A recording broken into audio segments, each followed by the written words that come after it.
All right.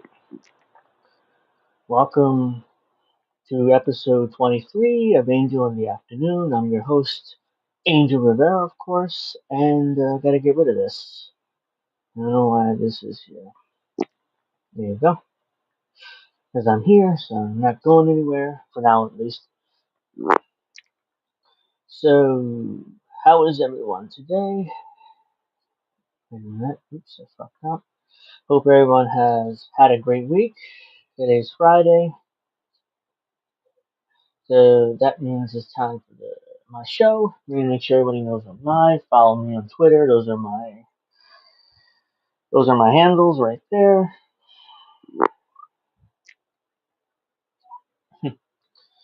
Hope everyone's had a great week. Hey, what's up, Jeff? Not much. Just getting ready to stream.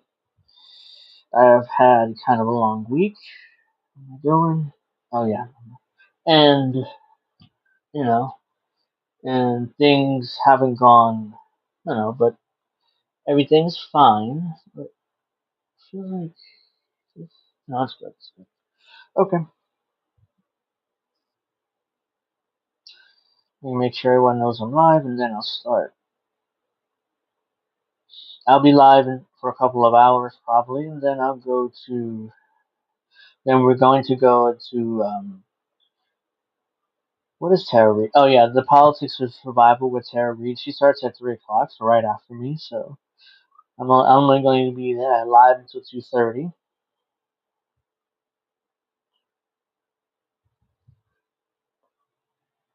All right,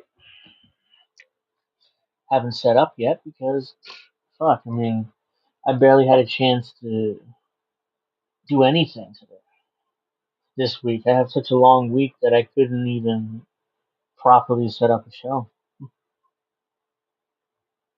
like I normally would.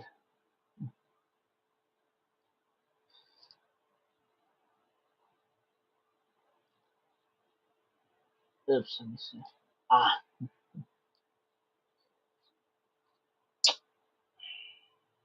and share my screen. That'd be nice. It's not that important right now, so I'm gonna wait a couple more minutes, let everybody get on,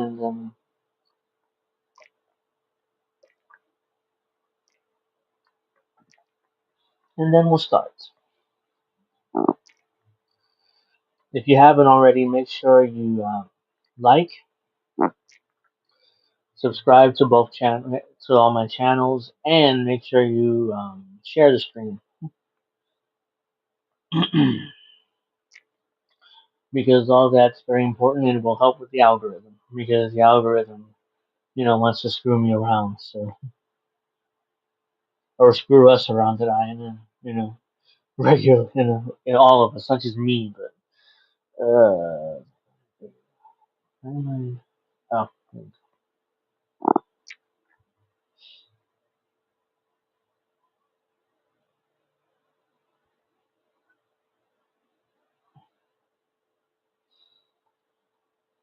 Massacre. didn't mean to do that.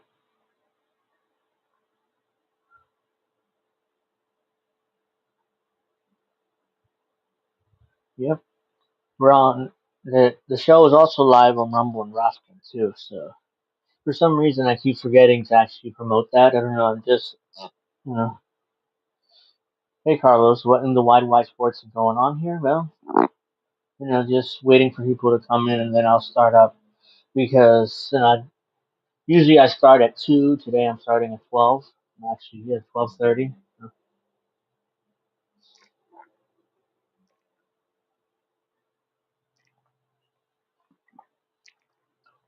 Yeah, today I'm just winging it. I don't really have a plan. I'm just gonna look through Twitter and YouTube and go from there and see what's going on. I bookmarked some stuff on Twitter, which I'm going to talk about, but I didn't really have like a set plan because I've been busy all week, and it was like, I mean, I'm like, "Bleh." I have to do a show. I can't not do a show, but holy crap! I mean, it's like, what's for dinner tonight? I don't know. I have some stuff in the freezer. I mean, we'll see, but It'll probably be like rice and chicken, I would guess. I'm not sure what's chicken yet, but eventually, there's gonna be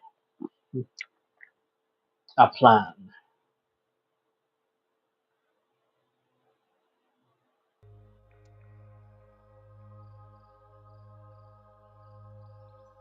I didn't actually want to do that. Turn off this music. Well, so it's 12:38. I guess I'll gonna get started because if not, then I'm just gonna sit here and stare at the screen all day. Oops. Ah, let me make this bigger.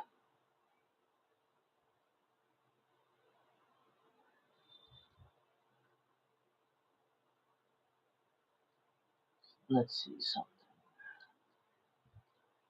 Then let's do that so I don't get confused.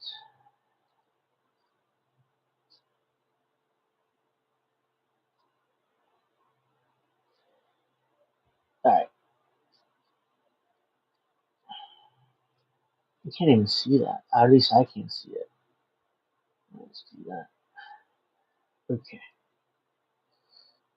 Yeah, Kyle Dumklinski needs your analysis. I'll get to him.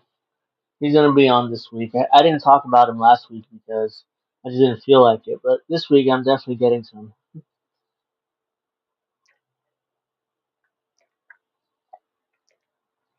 Oops, I dropped my lotion. Oh well. First, I'm gonna start quickly with this. I mean, I found this interesting. This is David Hogg. He's one of the kids that survived the one of the school shootings. I forget which one, Parkland, I think, whatever. And he's been a partisan hack Democrat ever since he graduated college. So I'm glad he's alive, but it's really annoying to see these kids become partisan hacks for money. So now he started a new super PAC or PAC or whatever, announcing Leaders We Deserve, a grassroots political organization determined to elect more people like Maxwell Frost. Oh, great. More Gen Z assholes like Maxwell Frost. Very exciting. To Congress and state legislatures. We do this by recruiting young people from movements of today and getting them into office, or getting them to run for office. What does that sound like to you? Justice Democrats. That was the whole point of Justice Democrats, to find young leaders, political leaders, and to run them for office and to train them to run for office. It sounds like Justice Democrats all over again. That failed, so what makes them think that justice this will work? I don't know, but so this is excuse me. This is a quick 2-minute video here. I'm gonna play it and then we'll discuss on the other side. Or 1 minute 23 seconds actually, not 2 minutes, but our kids. Massacre. Let me know if you can hear this because just in case, I don't want to play this and nobody can hear it. At an elementary school. Our planet. Wildfire threatening. Give me 1 second. I think there's somebody at my door.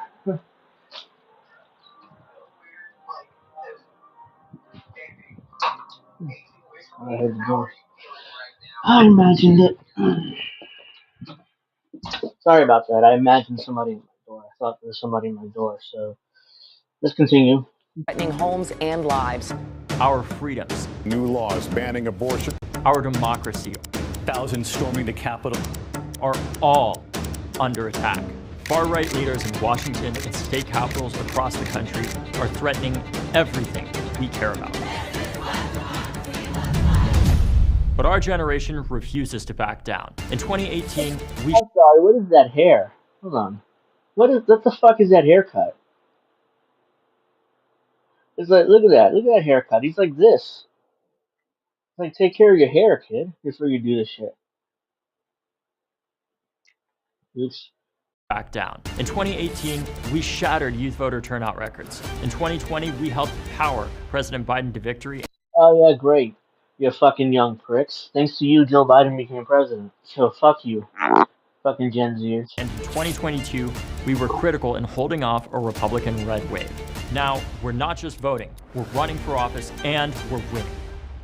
But we need to elect more of young, fearless progressives to Congress, and especially our state legislatures. Democracy is being lost at the State House and preventing us from having the future that... Who's the black guy that got kicked out of the the Tennessee legislature. I think it is. The, we know we deserve to live in. That's why we're launching Leaders We Deserve, a grassroots political organization that will do just that. We need everybody, multi-generational, coming together to fight for the world we deserve. So many times in our nation's history, young people have led the vanguard of change. Join us as we build off that legacy and reshape the Buttigieg? Are you fucking kidding me?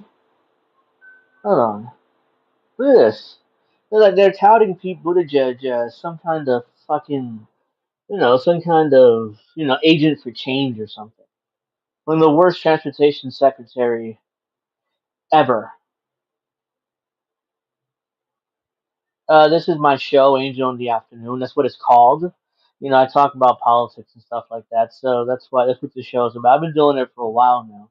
Just that I do it in the afternoon usually, which is why you probably never caught it. But thanks for joining us today, though. legacy and reshape the balance of power by electing more leaders we deserve.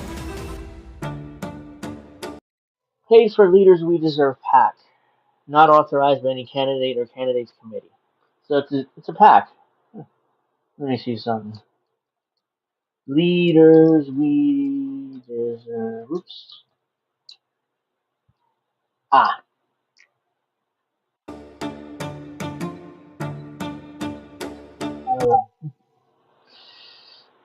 No, thank you. I don't want to donate.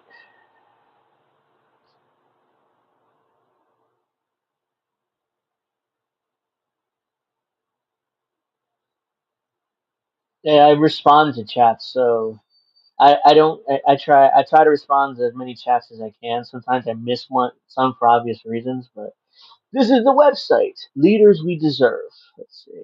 Oops. Leaders We Deserve, 1611 Pennsylvania Avenue. No, Pennsylvania Avenue. About. Let's see what this is about.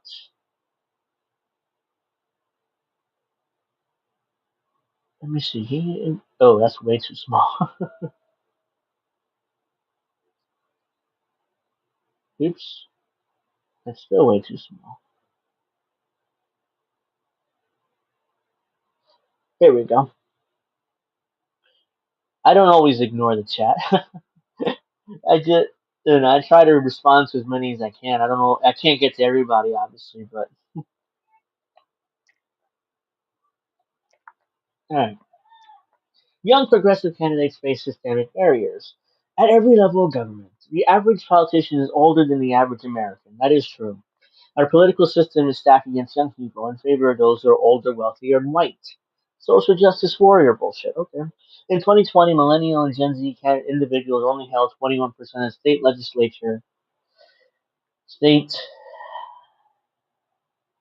state legislative seats, despite representing 45% of the electorate. Leaders We Deserve is a grassroots organization dedicated to electing young progressives to Congress and state legislatures across the country to help defeat the far right agenda and to advance a progressive vision for the future. Sounds like Justice Democrats again. They're trying again with this. Our mission is to identify and elect more trailblazers, youthful, audacious, and charismatic leaders. Yet none of that's true. Who aren't afraid to challenge the status quo. We pledge to stand with them, equipping their campaigns with the tools to succeed. From fundraising and messaging to scheduling and budgeting, we will raise the banner of their cause, rallying funds online and in person. Wonder how much billionaire money we're going to get.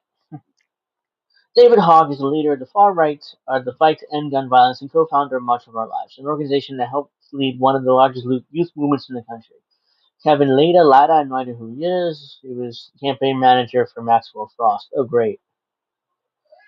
Build the Emily's List for young people, blah, blah, blah. Yeah, don't donate by mail. Okay, no thank you. So that's them.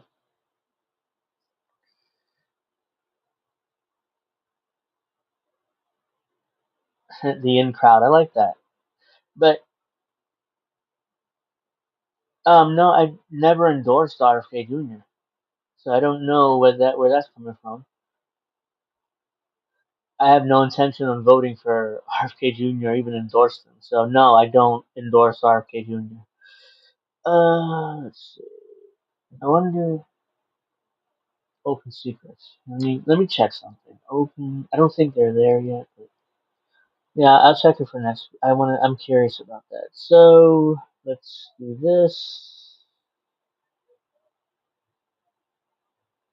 Uh,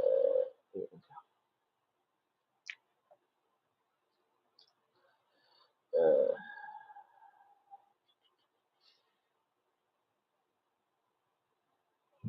deleted. We have deleted. Let's see. We'll probably talk about this next.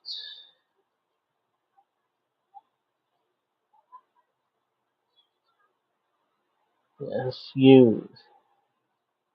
There are a few videos of Jimmy Dore's interview with Marianne Williamson. As everyone can see, this didn't go well for Marianne. If you saw the interview, it's like, nope, didn't go well at all for her. It was quite disastrous for her chances. Even though she had no chance, but still, it was quite disastrous for her chances in 2024.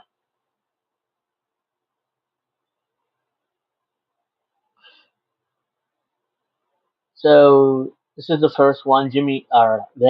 Marianne Williamson claims that her only difference between the Joe Biden Ukraine policy is the long as it takes part. Yet I want to thank Dirtbag Left One Postopolis for these clips because I don't want to watch the whole fucking thing. So it's like as long as it takes part. Yet she never gives any conditions or timeline for ending the war and stopping Ukraine. Didn't want to. Of course not. She's pro-Ukraine war. She's pretending she isn't. So let's watch this first clip. What is your view on the Ukraine war? Well, I certainly am not naive about how we got there. I certainly understand that the U.S. poked the bear. I certainly understand about the Aegis missile. Yeah, the bot. The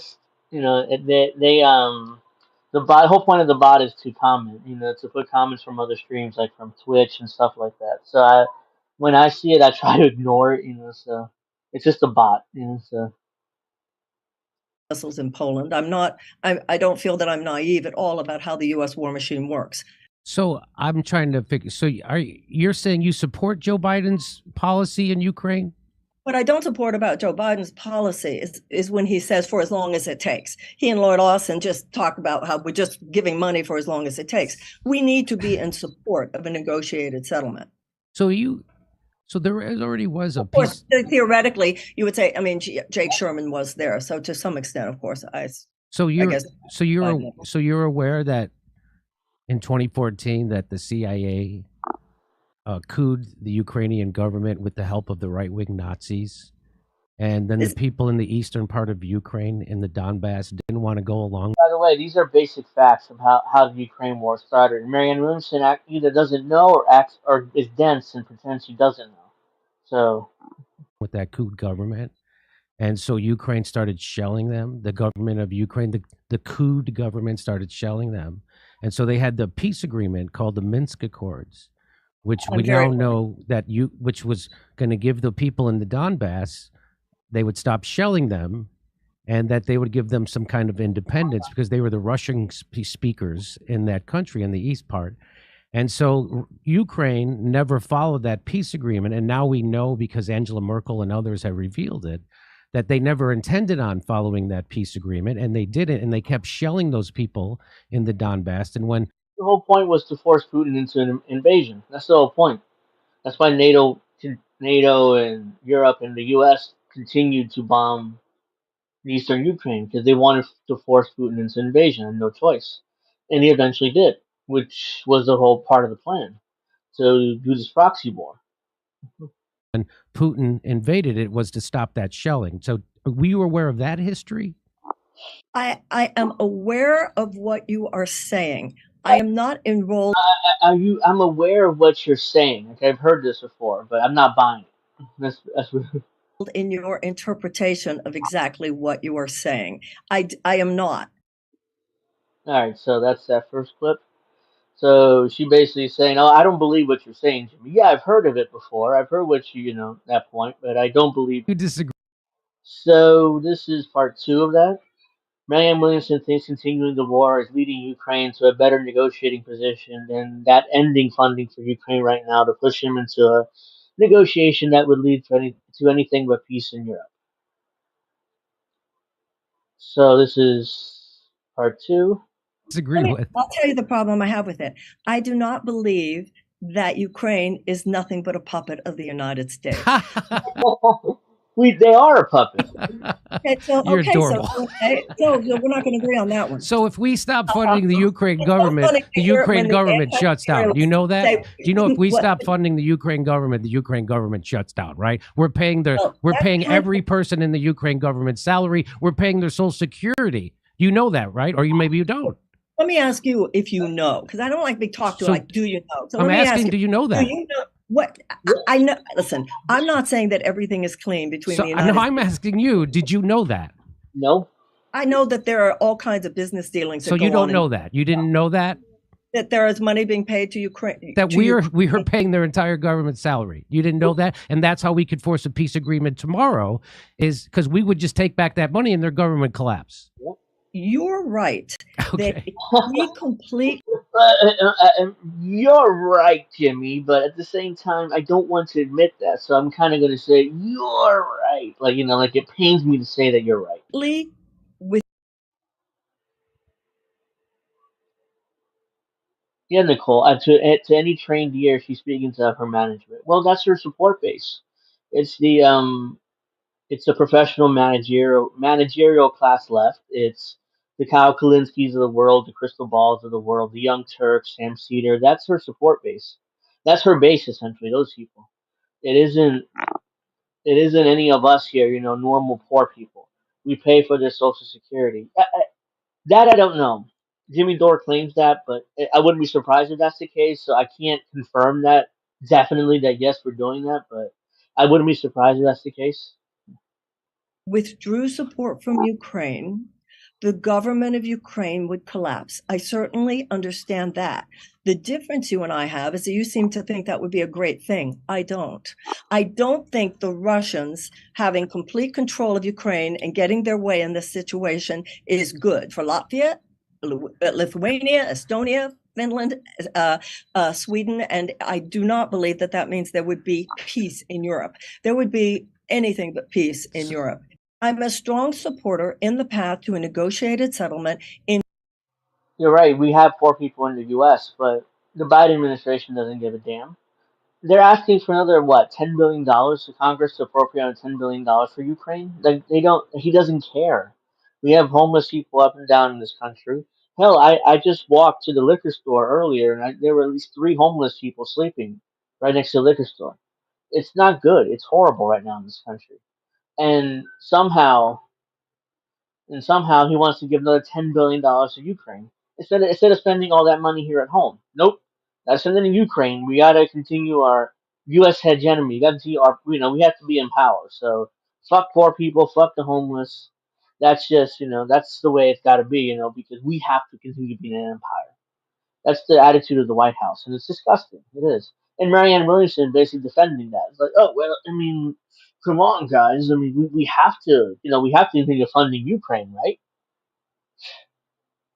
In which there is a Ukraine to negotiate. And what is happening right now, to me, is in a way a vindication of that view, because now real negotiations are beginning. And real negotiations are beginning because both Russia as well as Ukraine know it's not going to be so easy to get everything you want here.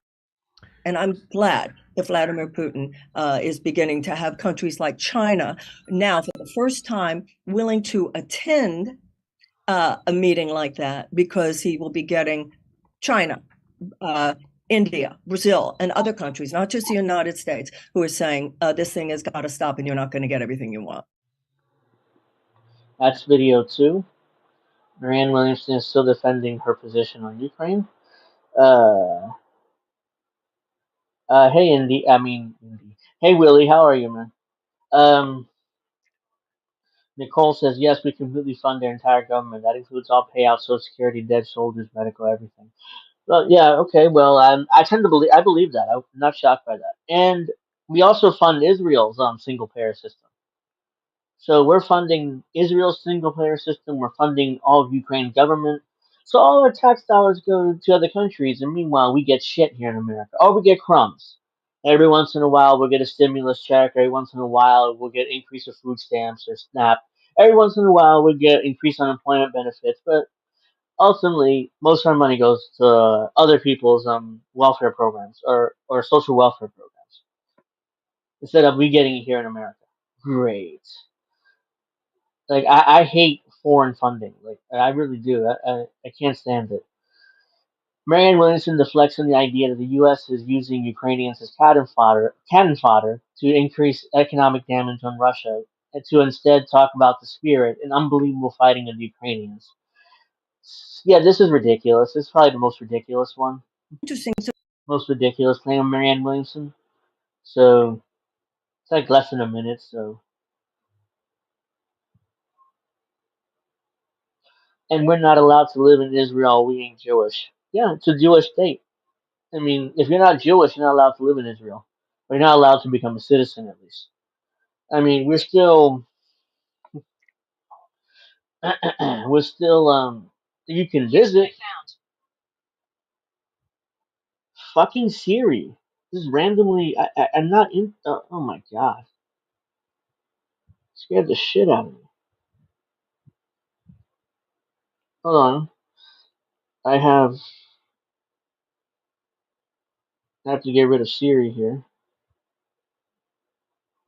Siri just randomly popped up like I'm talking, next thing you know, it's like, oh, here's what I found. It's like, what? I wasn't even fucking talking to you. So let's play this video real quick. The NATO and the United States are using the people of Ukraine as cannon fodder to try to inflict economic damage That's on. 100% true, by the way. We're using the Ukrainians as cannon fodder. They can die in our proxy war with the Russians, but we don't want to have a direct conflict with the Russians for obvious reasons. I mean, so the Ukrainians all have to die and fight in the front lines, so we can bleed Russia dry, which is not working. It's failing miserably, but at least that's the plan at least. So, Russia. all And right. so this isn't about liberating from Russia. This is about us They were provoking. already a country. There was This nothing. was We're not this was talking about the Donbass and so Crimea. so you can have Ukraine. this view if you want. It's odious.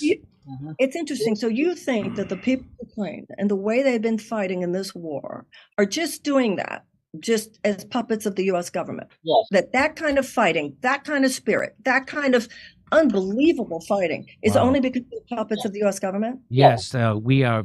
So if you don't know what's happening there, that's fine. But to say that we're not slaughtering those people for an economic war by the West on Russia just shows a naivete about the situation. The NATO and the United States. so that's that. Yeah, I mean, What is your view on the U? shut up. So this is the second. This is like the second part. So this is about COVID. So this is going to be honest, and then, but I have to say before we start this that the vaccine works well and it's effective and it'll stop you from hospitalizations and death and all that good stuff. I have to say that because I don't want to get a strike on this, but yeah, it works. So make sure you get your vaccine, everybody, because it works. You know, so I have to say that because of YouTube algorithm and policy. But yeah, so let's start with this. Do their best.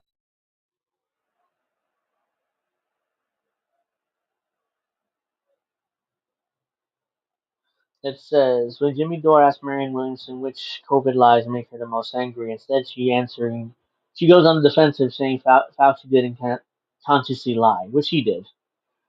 Even after Jimmy Dore gives very specific, clear examples of Fauci lying to Congress, Jimmy asked her if he should be held to account or accountable. She still seems in denial when she answers if she did. He forget it did that if he did.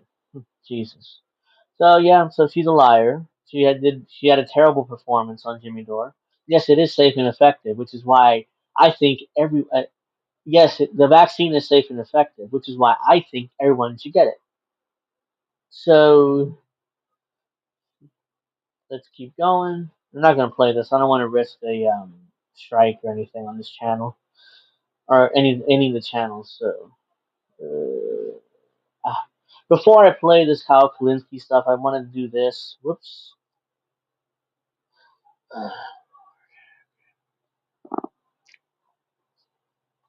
Follow me on Twitter. There's my handle right there. You guys already saw it. That's my handle. Make sure you follow me.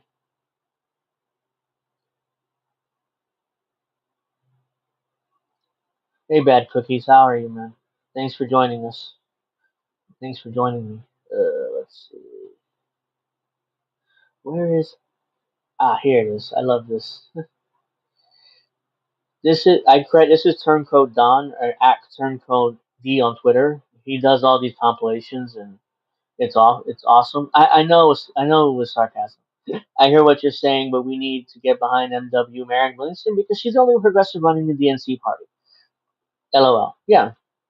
So this is Turncoat Don, and he have to say he's going to own Kyle Kalinske here with his own words, by the way, from 2020, because now Kyle pretends that Trump is some kind of a wannabe dictator, and he's a special kind of evil, and all this other stuff. He sounds like an MSNBC host. Back in the day, though, he didn't. In fact, he was rational and reasonable. Hell, I mean, he says a lot of things that I've said now lately. Hey, Rick, how are you? Too? Thanks for joining us too. So this says, if words were violence, Kyle Kalinske versus Kyle Kalinske.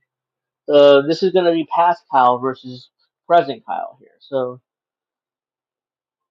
it's about 2 minutes and 20 seconds, so this is not going to be that bad. The former Soviet Union and other authoritarian, dictatorial regimes. We're really talking about other people being dictatorial. And Donald.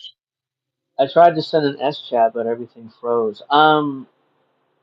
Maybe you should try it again because everything seems to be fine on my end. So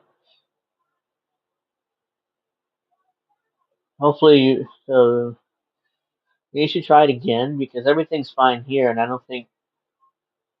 Maybe reload your page and try again. So that'd be my suggestion. But thanks for attempting to send the super chat, though. Maybe you could do it, Donald Trump and Ron DeSantis, as bad as Biden is, you guys are significantly worse, and it's not even close. The Democrats are just way better. They're just way better. They're a trillion times better than Republicans. All right, so there's a lot I have to say in response to this. So this is past Kyle on the left, and this is present Kyle, So get a load what past Kyle has to say. These kinds of criticisms. I think he sounds much more rational here. Oops. From this guy. I honestly believe that these people usually overstate how bad Trump is, and they understate how bad Biden is. Well, you're more ideologically in agreement with Biden than you are in agreement with Trump. Well, actually, when it comes to the First Step Act, I agree with Trump on that. When it comes to this is past Kyle owning present Kyle here. Alice Johnson, I agree with Trump on that. When it comes to TPP, Trump's against it, Biden's for it. I agree with Trump on that. I agree more with Trump on North Korea than I agree with Biden. I would need to be convinced that Biden would fight for at least one or two of my top 5 issues. Medicare for all, free college, living wage, ending the wars, and UBI.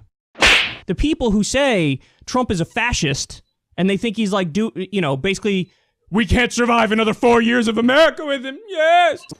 The country will survive 4 years with Trump. The country will survive 4 years with Joe Biden.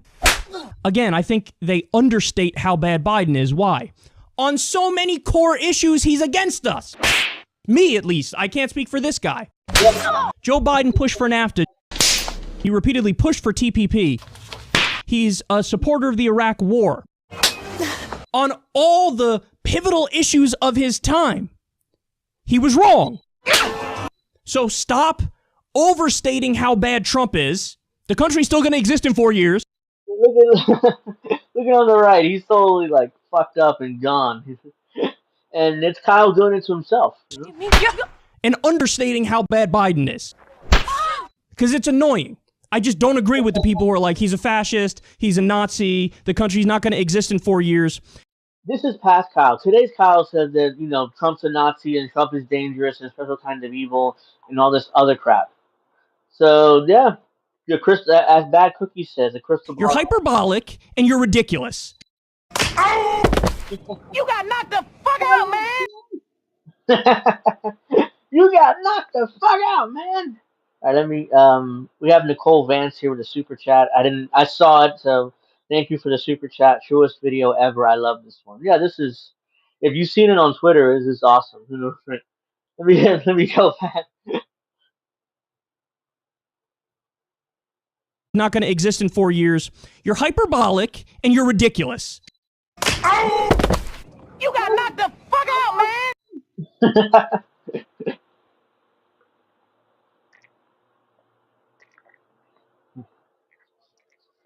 So yeah, that's past Kyle owning future Kyle or present Kyle there. By the way, The former follow Turncoat Don. I mean, he does great work like this. He's done it to other commentators and stuff. So make sure you follow him if you haven't already, because this is awesome. Who wants to see it again? Because I want to see it again. So Soviet Union. look at Crystal Ball's face, by the way. Here, look at this. She's smiling like, oh yeah, man, I got Kyle though. I mean, I morphed Kyle Kalinske into my ideal man, a cuck. He does exactly what I tell him to do. He says exactly what I tell him to do. You know, I've completely changed this man into my ideal man. So let me watch that. Because it's annoying. I just don't agree with the people who are like, he's a fascist, he's a Nazi, the country's not going to exist in 4 years. You're hyperbolic and you're ridiculous. Yep. Oh! You got knocked the fuck out, man! Yep, he got knocked out. So I wanted to play this first before I got to this, which is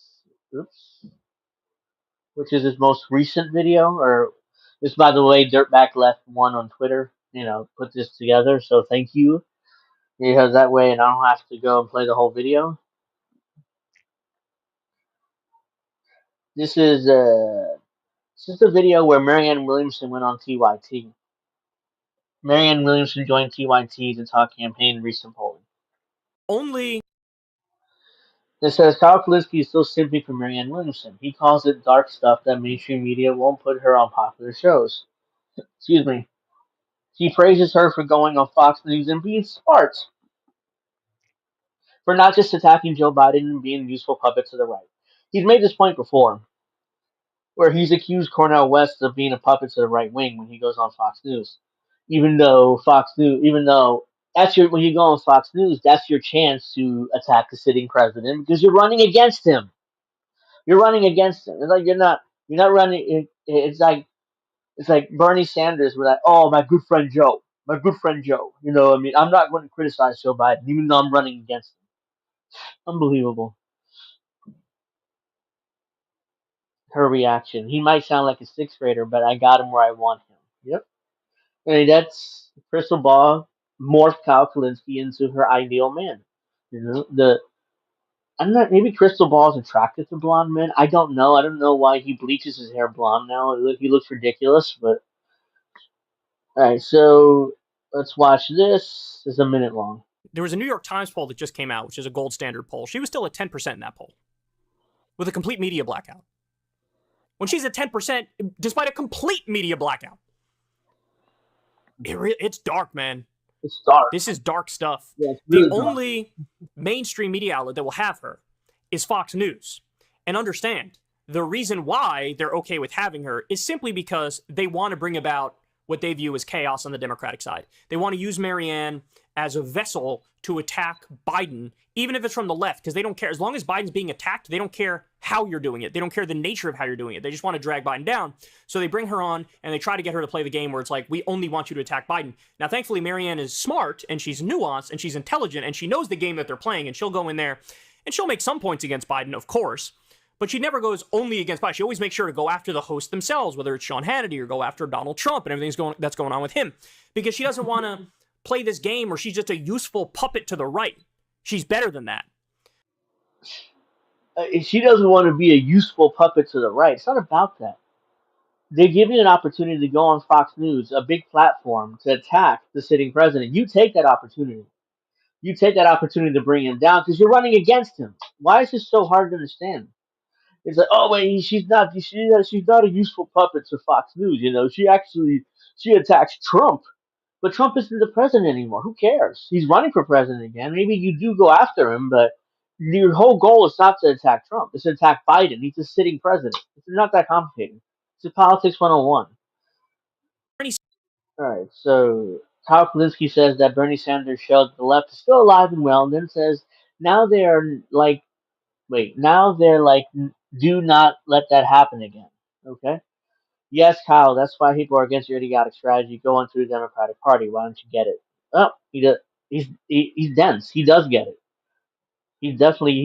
He does get it. It's just that he's acting like Democratic Party is the only way to go because he's being dense because he said this a few times before.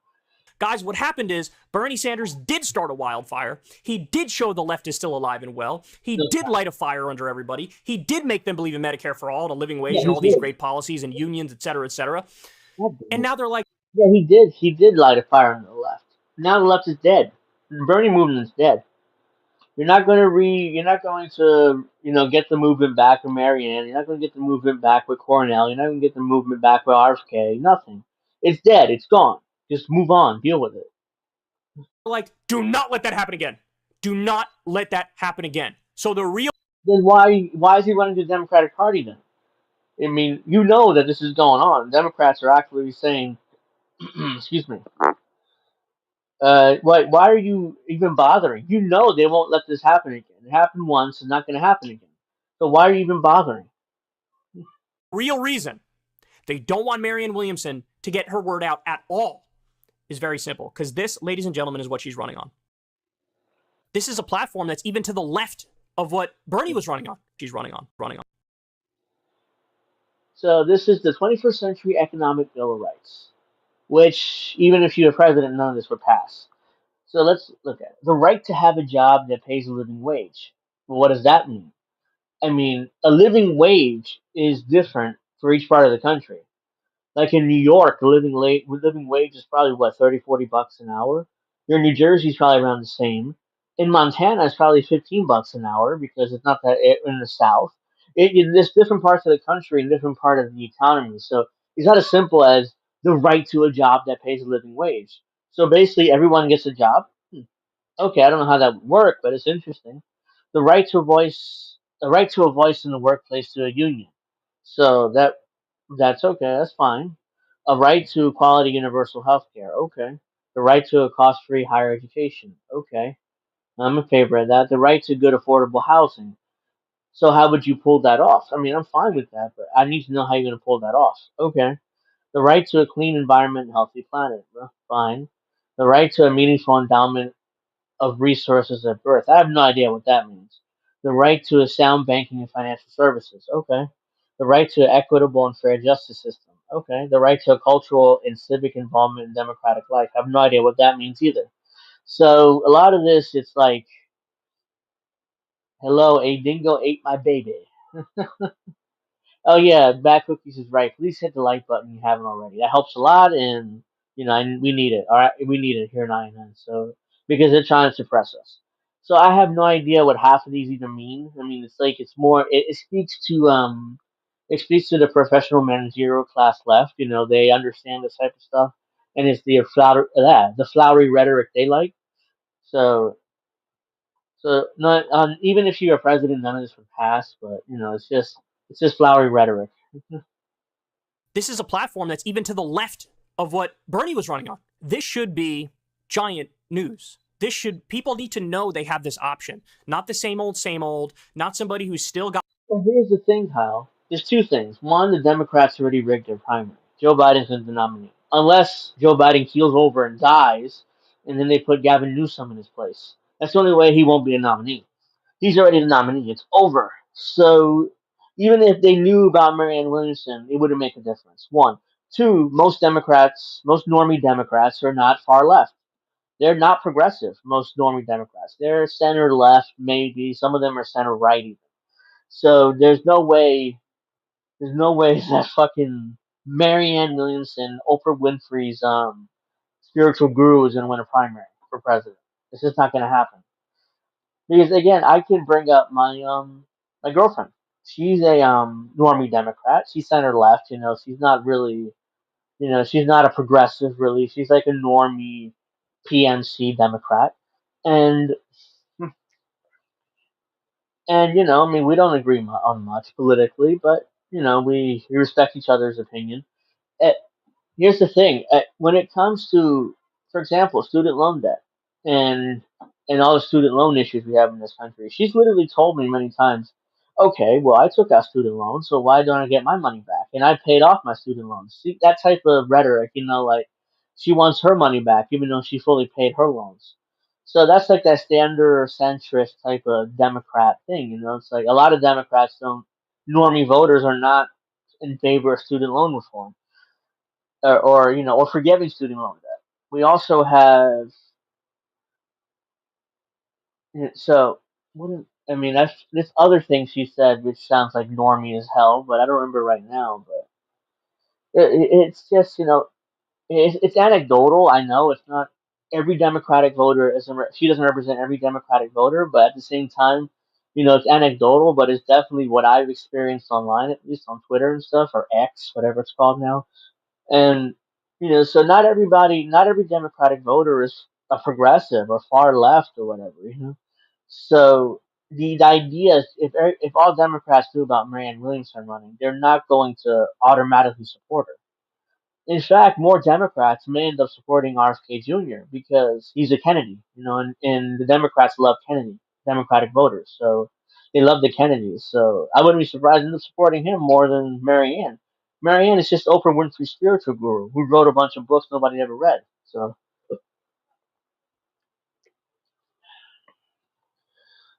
let's got one foot in the neoliberal era and one foot barely out of it. People need to know this is an option. Guys, what happened is... okay. Well, I think there's a third part to this. Yep. Kyle Kalinske says he's been fighting a war against doomerism and nihilism on the left, the only viable path to power, which is through the Democratic Party. Kyle is a nihilist because he keeps pushing a loser strategy to have 0%. War against... So this is Kyle Kalinske. There's 2 minutes, not that bad. He's been fighting a war against doomerism and nihilism on the left. Yay!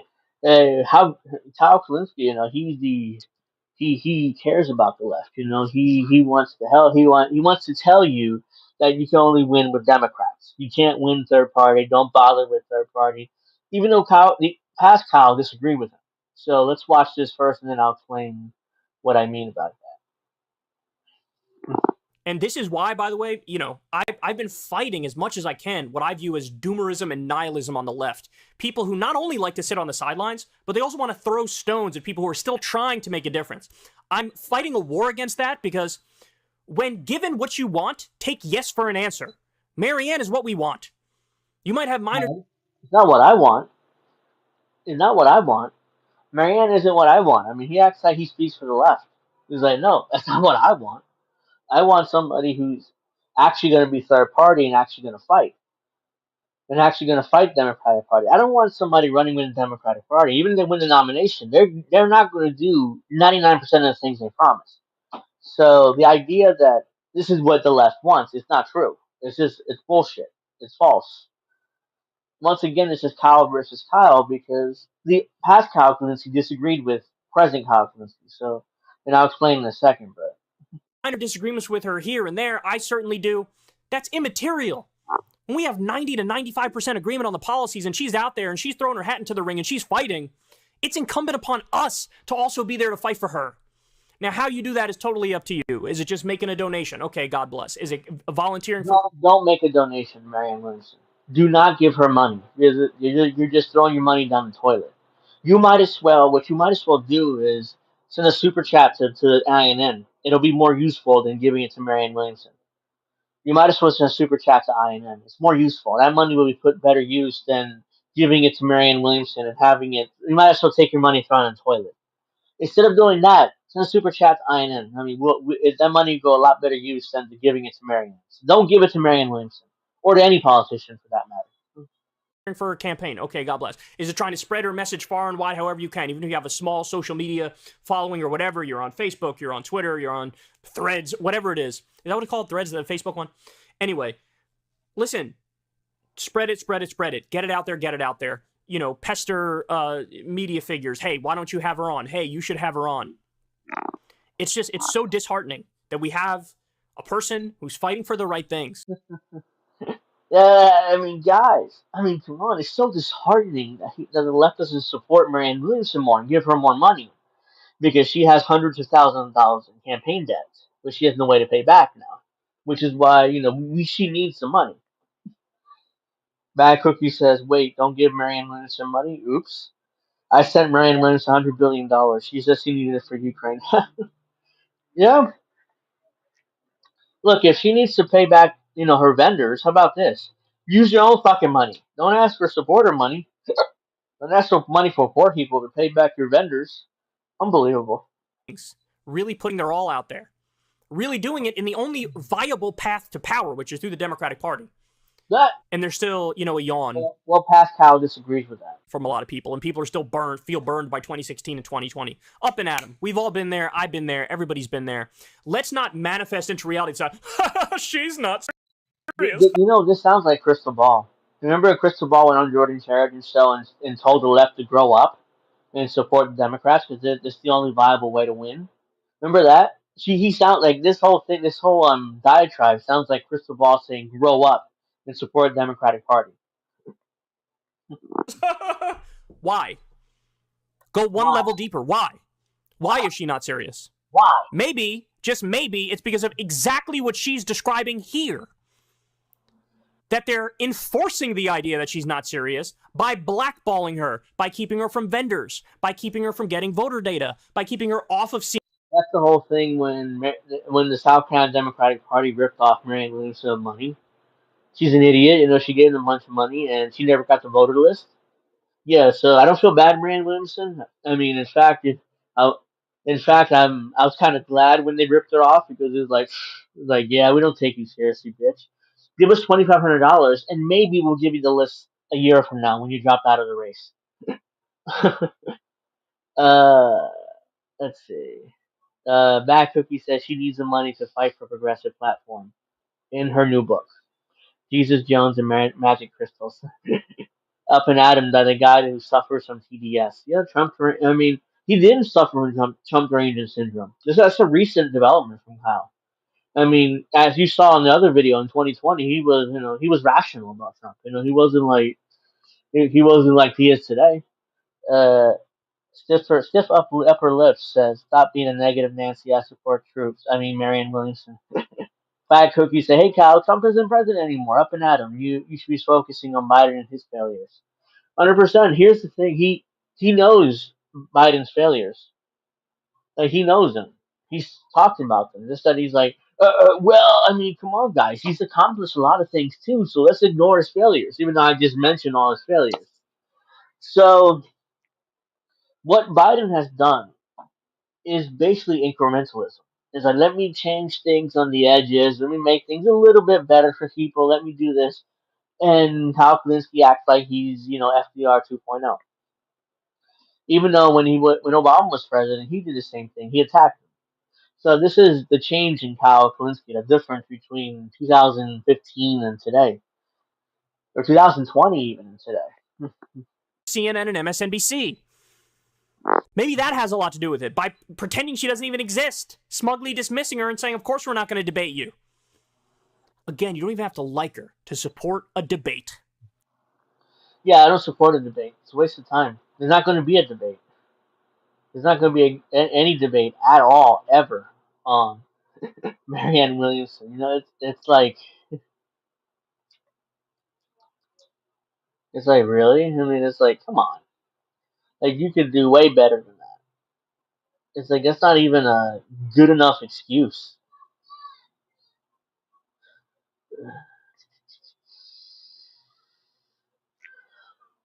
Oh, excuse me. Oh, sorry. So, let's few more seconds of this. To support an exchange of ideas and policies with Joe Biden. Anyway, there you have it. Again, credit to TYT. Yeah, credit to TYT, guys. Even though Cenk Uygur hate my guts and fired me from my contract. But, credit to TYT because I'm trying to get back into good graces, so, because Crystal Ball told me to. So that's basically what he's doing there. There's no way that I would suck up to TYT after the way they treated me if I were Kyle. Like zero chance of that. Marianne's going through a lot right now. She deserves all of our backing, all of our Uh-huh. support. We need to fight for her. Yeah. And it's as simple as that. Here, Kyle, why don't you fight for her? Why don't you keep making videos, fighting for her? There was a New York Times I'll keep making fun of you because you're an idiot. That shirt is horrible. Oh God, it's terrible. He looks like a out of touch wannabe Eminem rich dude. That's what he looks like. I have this T-shirt on. It's an older shirt, but still, I'm not going around putting little flowers, wearing a shirt, little flowers on it. So this compilation, and others are made by Post Duopolis, Dirtbag Left One. Follow him on Twitter. He's great. Yeah. Wait. I just saw this. I wasn't gonna cover it, but holy shit. Oops. Hold on. Look at this. Look at this shit. It says CNN Jonah Goldberg. Small donors are actually one of the biggest problems for democracy in the GOP. Large donors actually have a strategic view about moderation, who can win, who can't. Small donors are just venting their spleen with their credit card. Oh my god. Oh my god, he didn't say this. There's no way this motherfucker just said that. That small donors are the problem. And big donors are awesome. It's like, yeah. The billionaire donors are awesome. Because they have a strategy who can win and who can't. Meanwhile, small donors are just angry and they're using their credit cards to fund campaigns. Like, there's no fucking. He didn't say this. He couldn't have. Let me see. But I just also think that we were dealing with a time where there were a lot of people. There was a lot of cheering and self-congratulation about the rise of small donors a decade ago, and now small donors are actually one of the biggest problems for democracy, for the GOP, shit. because Holy shit, he actually said it. Small donors, man. It's a big problem for democracy. They come on, man. The poor is actually donating to campaigns. No. That's a big problem, guys. We can't let that happen. Only billionaires are allowed to donate to campaigns and corporations because they have a strategy. large donors actually have a strategic view about moderation, who can win, who can't. Small donors. Oh my God! Corporations and billionaires, they have a strategy. You're actually going to win or lose. They're not going to go with the far right or far left candidates. They're going to go with corporatists who are puppets and do exactly what they're told, like Joe Biden. Really are just venting their spleen with their credit card, and venting their spleen with a credit card. I don't know what that means, but it's shitting on poor people and middle class people who give small dollar donations. Like, fuck you. We don't want your $20, bitch. Let me take hundreds of millions of dollars from one billionaire to fund my campaign.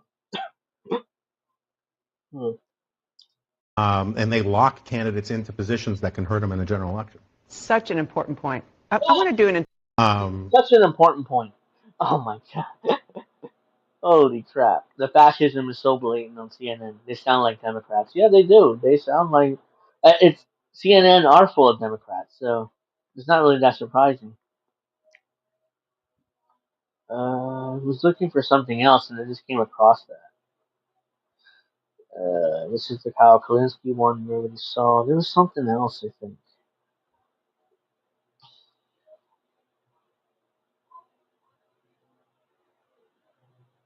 Here we go.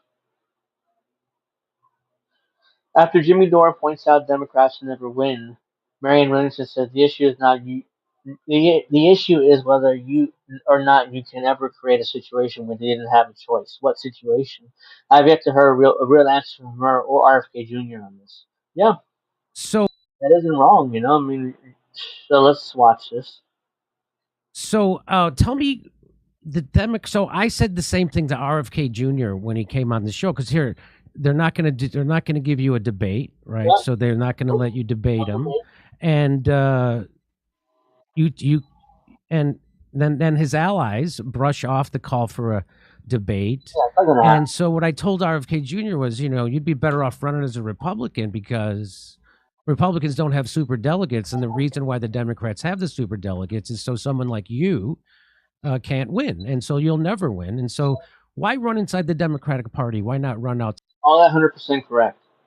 Marianne Williamson never going to win. RFK Jr. is never going to win. So why bother running within the Democratic Party? Who knows? Neither of them come up with a good answer on that. Side the Democratic Party. Well, the question, everything that you're saying is true. I mean, I don't know that last. Yeah, he admitted. Yeah, everything I say, you said is true, Jimmy. But I'm still going to do it. Sentence they'll never let. The issue is whether or not you could ever create a situation where they didn't have the choice. What does that mean?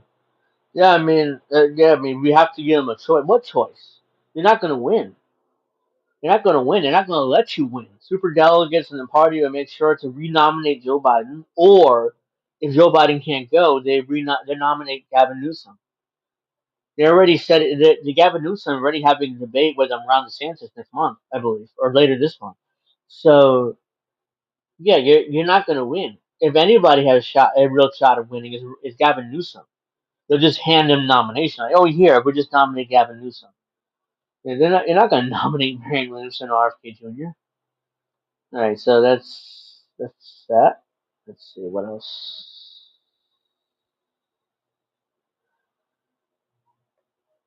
Yeah, we already saw this. Oh, I didn't get to get. I didn't see this was from last week, I think, but I didn't get to extend for that covering Kyle last week. So Kyle Kalinske says he started just as Democrat because he was disgusted and furious that Hillary lost to Trump. So he would have been okay with Hillary. That's the implication. Yep.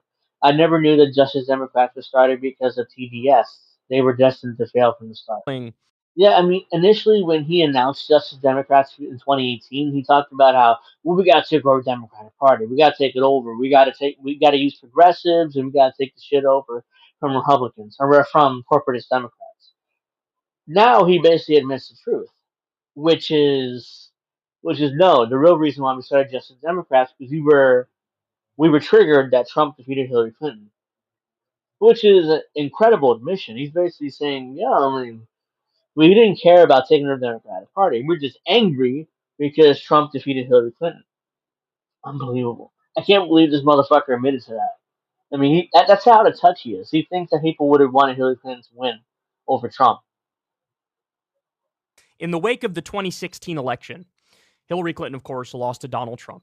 And I was just disgusted and furious that a guy like Donald Trump could get anywhere near the White House. And Well, that's not what you were saying in 2016, 17, and 18. It's not what you were saying at all. Yeah, you mean you didn't think Trump made the president, but you weren't disgusted or furious. At least that's what you claimed at the time. Maybe now you're telling the truth. I don't know, but Dad Cookie says Gavin Newsom doesn't even need to campaign. The D-Triple-C is a nice warm seat for him once they shove Biden's comatose body off of it. No, I mean either it's going to be Biden being nominee or it's going to be Gavin Newsom. It's already basically been decided at this point. It's not going to be Kamala Harris. It's not going to be Pete Buttigieg. It's not going to be Marianne Williamson. It's not going to be RFK Jr. None of these people. No matter how much no matter how much their supporters want to push Marianne Williamson or RFK Jr., it's not going to happen. It's either going to be Joe Biden or it's going to be Gavin Newsom going up against Trump in 2024.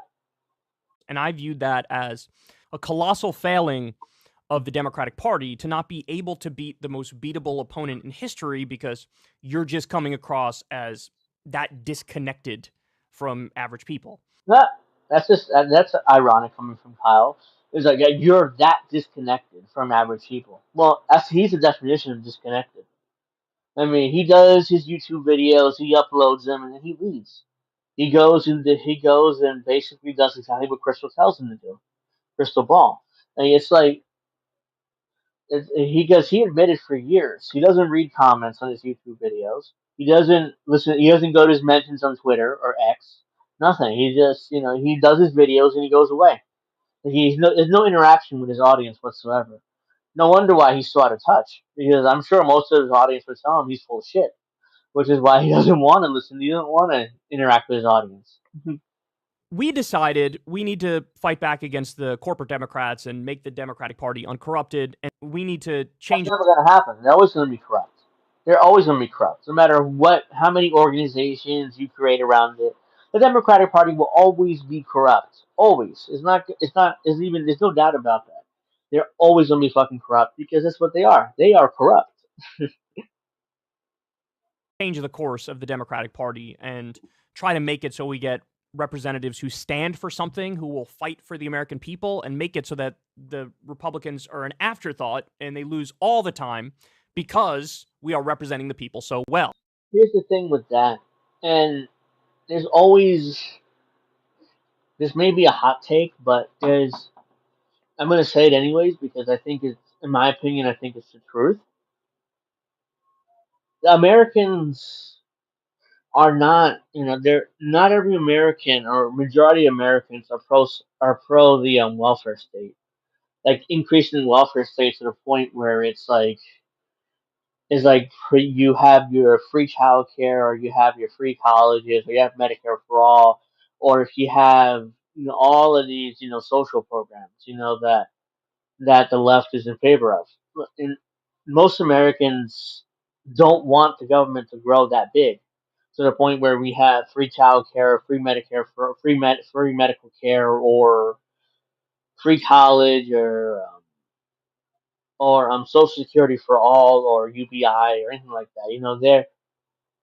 They're not. They don't want the government to grow big to the point where it's like that. Like it's taking over a majority of the economy. That's like more like socialism type things. And most Americans don't like socialism, and they've been trained not to like socialism for decades. So the chances of getting all this stuff passed is almost zero, even if you elect a Marianne Williamson or Bernie Sanders or whoever on whoever is a progressive president, quote unquote. If they're even though there's no such thing. Mastermind Hour says Kyle's echo chamber is cedar lined with a crystal chandelier. That's a good one.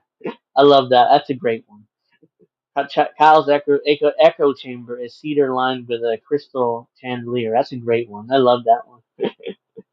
That's perfect. It's brilliant. That's the perfect way to describe Kyle Kalinski's politics, or his politics today, at least. Kyle Kalinski is still coping about Justice Democrats being a failure, but instead of learning from the experiment and moving on, he still claims his strategy is the only way to change America. A left-wing bloc. So he hasn't learned anything. He's still the same Kyle Kalinski who thinks I'm never wrong. I never make a mistake, right, guys? So yeah, Justice Democrats, it failed, but it wasn't my fault. It's the leadership's fault of not implementing my vision exactly the way I told them to. So he doesn't take responsibility for anything. It sucks. It's just disheartening because this is the way. This is the only way, the only feasible way to get change. He still says it. It's the only feasible way, guys, to get real change in this country. My idea and my strategy, even though it failed miserably. In America is to have a left-wing bloc which acts like the Tea Party acts on the right, is aggressive, is intelligent, is organized, is structured, has regular meetings, comes up with good plans, enforces those plans, knows where to draw the red lines, knows how to work with people and when not to work with people and when to use the court of public opinion, because all of Justice Democrats' power came from we're outsiders. We're using the bully pulpit. We got this legion of small donors. They are going to go to the mat for us because we go to the mat for them. And then all of that trust has been severed and broken. And that's not to say, I don't want to be one of the doomers and the nihilists who pretend like, well, actually, Justice Democrats are as bad as Republicans. All right, there's multiple things here. When past Kyle disagrees with future President Kyle when he talks about how the Democratic Party is the only realistic way to win power. Back in 2018, when they created Justice Democrats, Kyle Kalinske bragged about how he wrote the platform for Justice Democrats. Part of that platform was working with third parties in order to run third-party candidates too. He wrote that part. He wrote that part. He bragged about writing that and talking about what a great document it is and how Justice Democrats are going to be great and how we're going to win many elections in purple districts. That was, by the way, their number one winning elections in purple districts. It didn't happen. He failed miserably. The only people who won elections were in blue districts, like the AOCs and the Rashida Tlaibs and the Ilhan Omars and the Cory Bush and all these, Justice Democrats who won elections were in blue districts. They failed miserably. But he still claims that it can work if it's done exactly the way he tells them to do, which it won't be. It won't work. It already failed miserably. Keep going. Are as bad as corporate Democrats. That's not true. If you actually look at their voting record, they vote in alignment with my values and your values a much higher percentage of the time than any corporate Democrat does, and certainly than any Republican does. That's a lie. But again, the problem is there is no leadership, there is no strategizing, there is no putting their neck out there, there is no like grand. Hey Kyle, that's the truth. Why did you resign from Justice Democrats? If you think there's no leadership and no strategy, why did you resign, man? You should stay. You should have stuck around, and led the organization. Instead, you, like an idiot, resigned alongside Cenk Uygur because I have to resign in solidarity with my friend. Oh yeah, by the way, betrayed me a few years later when I disagree with him slightly on something. He fired me. So he didn't show the same solidarity that I showed with him. Unbelievable. And vision or plan here. It's just like, what if we got Democrats who were 5% more progressive than establishment Democrats and they were super cuckish? Like that's what the group has become. He always says that, like other people are cucks or cuckish. Dude, you're the biggest cuck of all. You run around, you allow Bernie Sanders to cuck you off your own show. I mean, imagine for a second me. If I have this show right now in this stream, imagine if I have a guest. And it's like, oh yeah, by the way, I would love to be a guest on Angel in the Afternoon, but Angel can't be there. I'm like, what? It's my fucking stream. It's my show. It's like, fuck you then. So I'm not gonna be. I'm not. You're not gonna be a guest in the show. Then you don't want me there. It's my fucking show. Who's gonna do it? Is Indy gonna do it? Is Reef gonna do the interview? No, I'm gonna do it. And Kyle allowed Bernie Sanders to kick him off his own show. It's like, oh yeah, Bernie, go ahead. I trust you, Crystal. Go ahead and interview Bernie without me. Fuck you. It's my name on the show too. If I'm not gonna be there, then Bernie can't be there either. Fucking cuck. Unbelievable. And he has the nerve to call people cucks. Come. And it's a shame. It really is. Because, as somebody who's a co-founder of it, I don't want to see something that I view as. Thanks for checking in, Indy. I mean, I greatly, appreciate you, being around. Even I know you're a busy man and stuff. My baby, effectively. I don't want to see something. It's my baby, but I instantly resigned once things got tough. Like this, go away, or become less and less powerful. But this is the inevitable conclusion of poor decision making along the way. Yeah, and it's your fault because you created the organization and you resigned as soon as things got tough. So yeah, so he's full of shit as usual, and I have to get something to drink, so I'll be right back. Give me a minute, literally, because I'm right back, literally. Excuse me.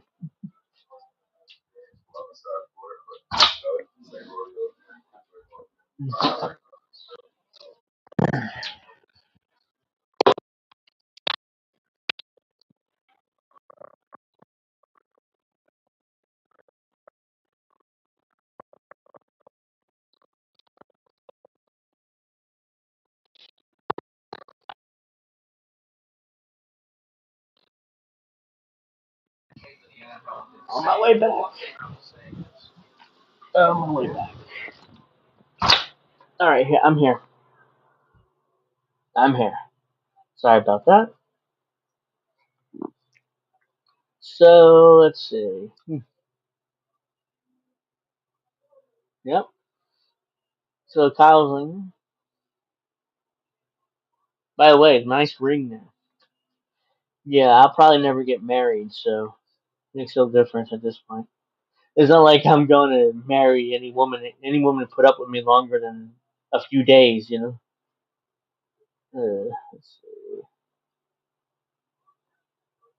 This is fun. This is fun. Well, I'm winging it today, so I'm just looking around to cover random shit. So. Out. Kyle Kalinski's upset at Fox News for attacking Dark Brandon. He thinks that Biden is going after Marianne Williamson in his speech is a Dark Brandon moment. God damn, he's so pathetic. I mean, he's sucking up to Joe Biden in ways that you couldn't imagine just a few years ago. India almost killed the innocent plant. My wife talked me off the ledge.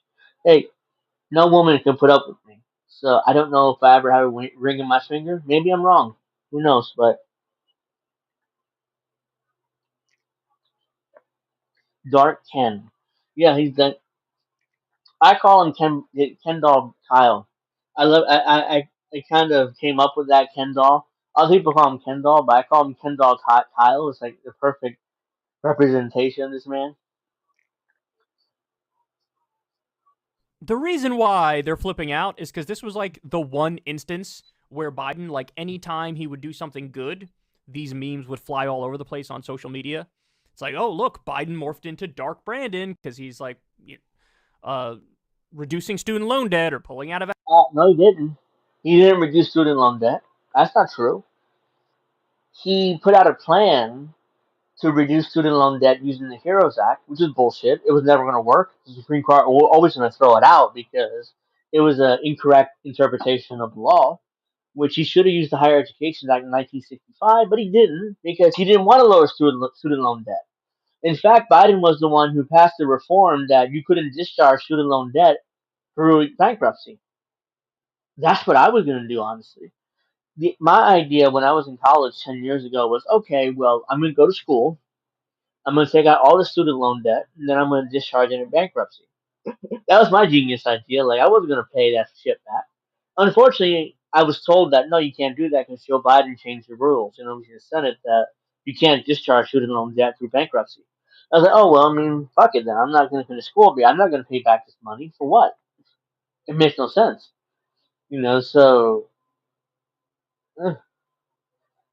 Mastermind Hour says Crystal just calls him bitch. Oh yeah, I'm not surprised. I wouldn't be surprised. That's speculation, but I wouldn't be surprised as to get that. That would happen. It's like, yeah, I was gonna say something, but it might get us banned. So it's like, let me keep my mouth shut. Let's keep going. Of Afghanistan and telling the media to go piss off as he does it. Like, it's again, he didn't withdraw from Afghanistan. That was Trump. That was an agreement that Trump came to the Taliban like 2019. That they were going to withdraw by March 2021. And Joe Biden happened to do it, even though he actually delayed it. He actually didn't withdraw until like April or May of 21. So yeah, that was not a Biden administration thing. That was a Trump administration thing. And fucking and Biden just said, yeah, well, they did it a couple of months later, but that was a Trump administration thing. They withdrew from Afghanistan. It wasn't Biden. So you can't give credit to Biden for that. All right, let's see what the chat's saying. Sean Miller says, imagine starting a political party and then getting cut by the DNC. Bad Cookie says, Angel, I think you just admitted to credit fraud. You shouldn't say those things on air. Well, I didn't do it.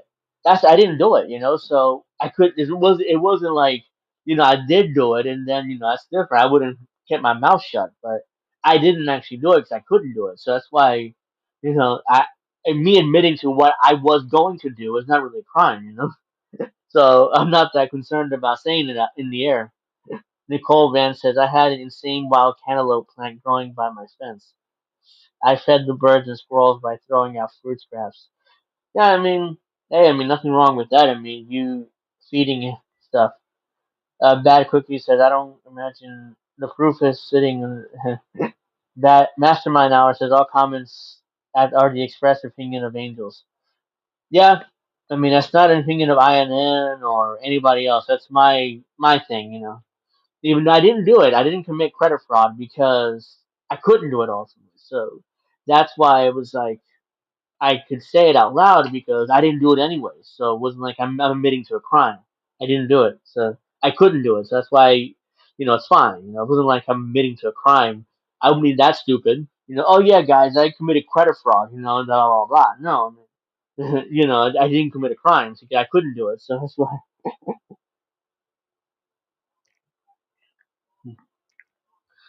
All right, so let's keep going let's keep going with Kyle here. Actually, something that showed some genuine organic support for the president at one time or another, and so that's why they're like, this isn't good. It's like everybody viewed him as sort of weak and ineffectual and gets nothing done, and it's like, well, what if we lived in an alternate reality where he was the opposite of that? And then every now and then, in very rare moments, he would come through as like doing some dark branded type shit. No. Pulling out of Afghanistan. Again, he didn't pull out of Afghanistan. I can't stand when he says that. Because Trump was the one who pulled out of Afghanistan, and Biden just followed the agreement. Afghanistan, berating the media when they were effectively trying to shame him into going back into Afghanistan. Excuse me. That's That's Kyle choking on his bullshit. That was a dark Brandon moment. Reducing the student loan debt. That was a dark Brandon moment. So, like, going after, like, Marjorie Taylor Greene or something in a speech, which is a low bar, but hey, at least something, right? That was a dark Brandon moment. But yeah, most of the time, you get the weak, ineffectual old man who doesn't know where he is. Every now and then, you get some sprinkles of dark Brandon. But that's why they're flipping out, because the only positive moments are like, actually, there were no positive moments, and dark Brandon isn't funny, and it's actually a really dark, bad joke, and actually, I'm gonna comedy shame you, and I don't like this. Jesus Christ.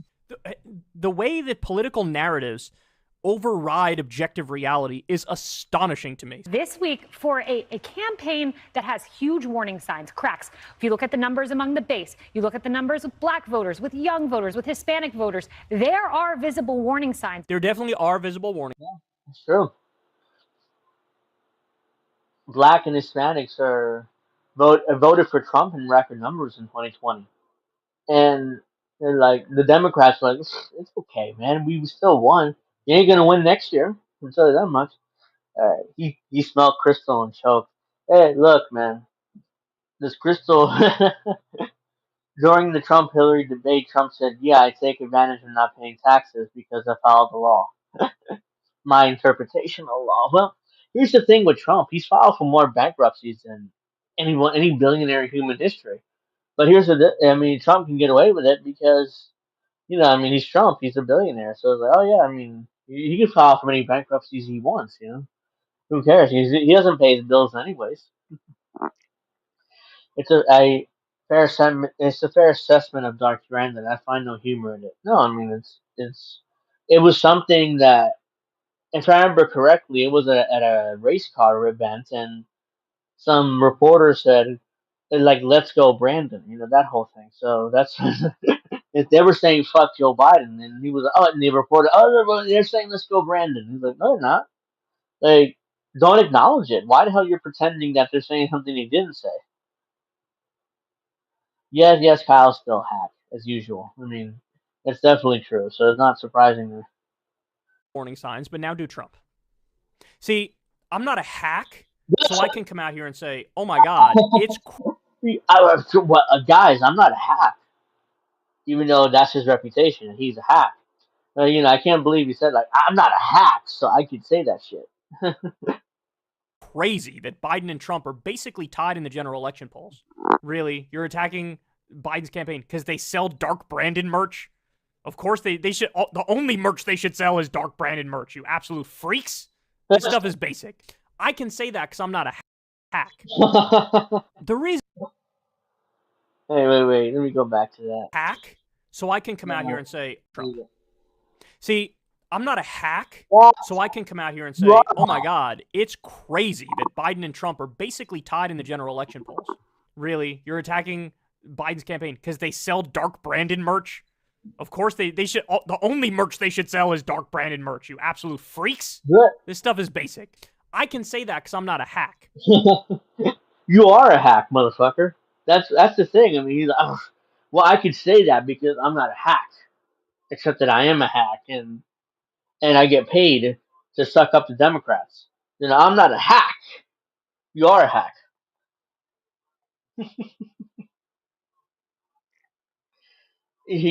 I can't believe he's that out of touch. Excuse me. And I gotta play that last 20 seconds again. It's hilarious. Election polls. Really? You're attacking... I'm not a hack, so I can come out here and say, "Oh my God, it's crazy that Biden and Trump are basically tied in the general election polls." Really? You're attacking Biden's campaign because they sell Dark Brandon merch? Of course they should. The only merch they should sell is Dark Brandon merch, you absolute freaks. This stuff is basic. I can say that because I'm not a hack. You are a hack. I can't get over that. He has the nerve to talk about how I'm not a hack, guys.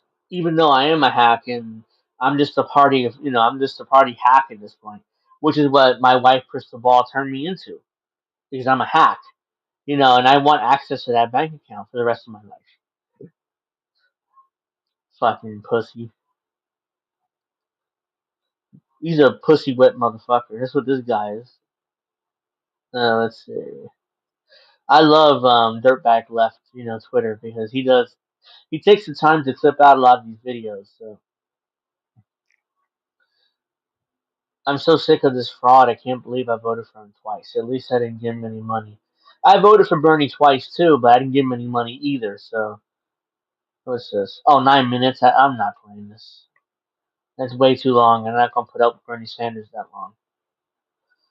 There are two major reasons. Blah blah. Bill De Blasio, go fuck himself. Let's see.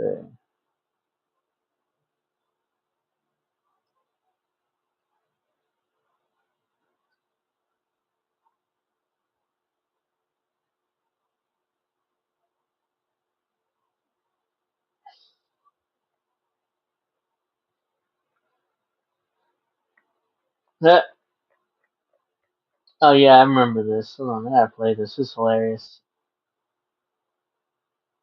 Jimmy Dore says Chris Cuomo is edgier than Kyle Kalinske.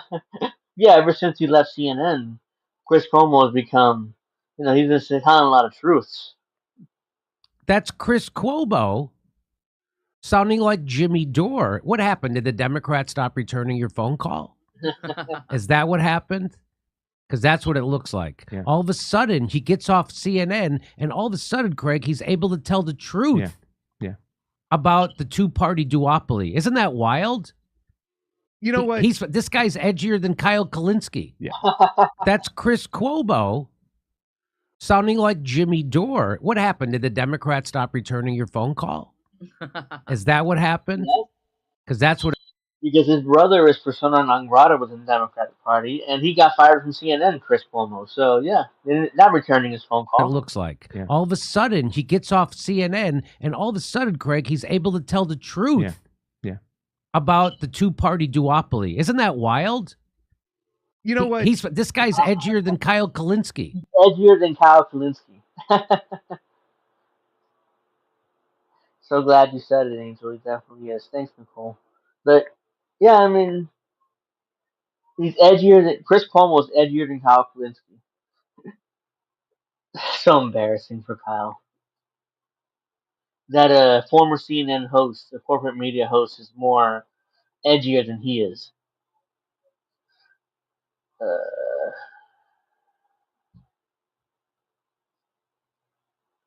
Costopolis. One of Vosh's complaints about Cornel West.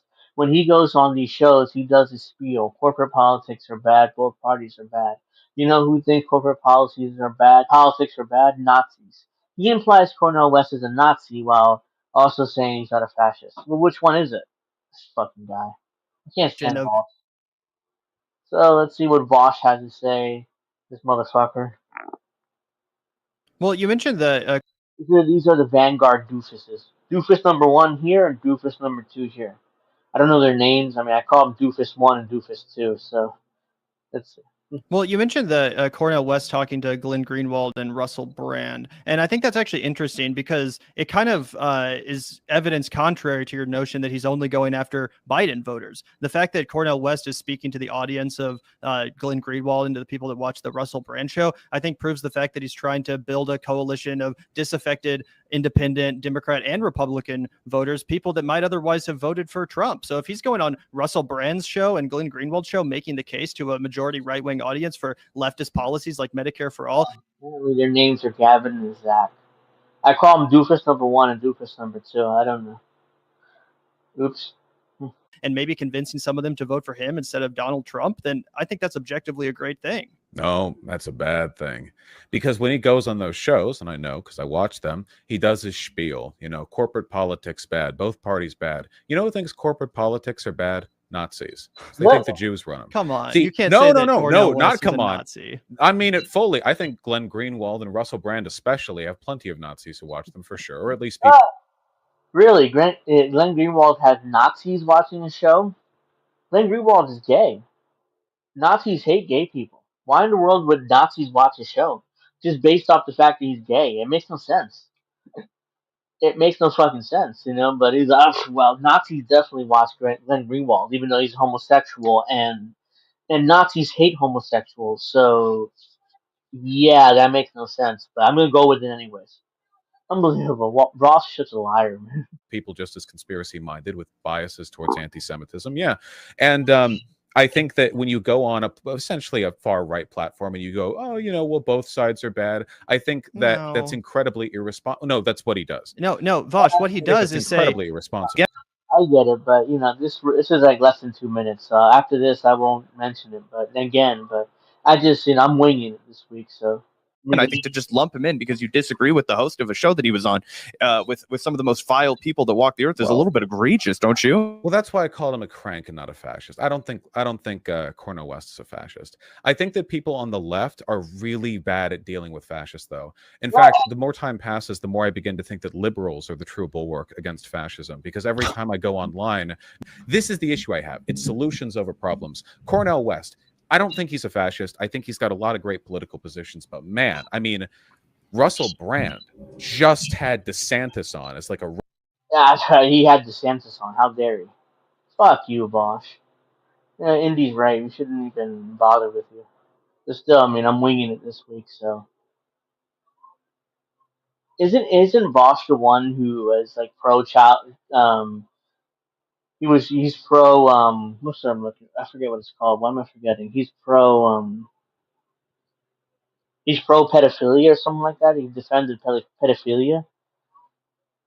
No, yeah, he can go fuck himself, as far as I'm concerned. I'm not mentioning him again, but this week, I'm just winging it, so I'm just looking through shit and reacting to it.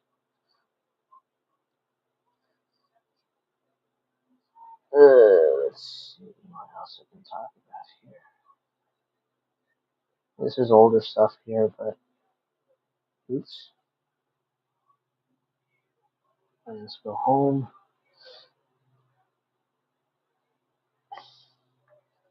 Three clowns. Oh yeah, the two Vanguard morons. It's like Doofus number one and Doofus number two.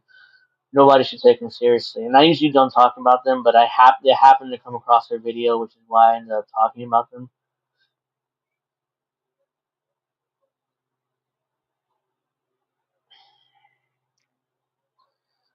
The Illinois Supreme Court just upheld the state's assault weapons ban passed after last summer's mass shooting in Highland Park. A significant victory for the movement for gun safety and getting semi-automatic rifles off the streets. Great. So yeah, let's get guns off the streets. It continue taking guns from citizens. That's just great. Meanwhile, the police can carry semi-automatic rifles, but we can't. The citizens can't. Citizens can go fuck themselves. As far as David Hogg is concerned.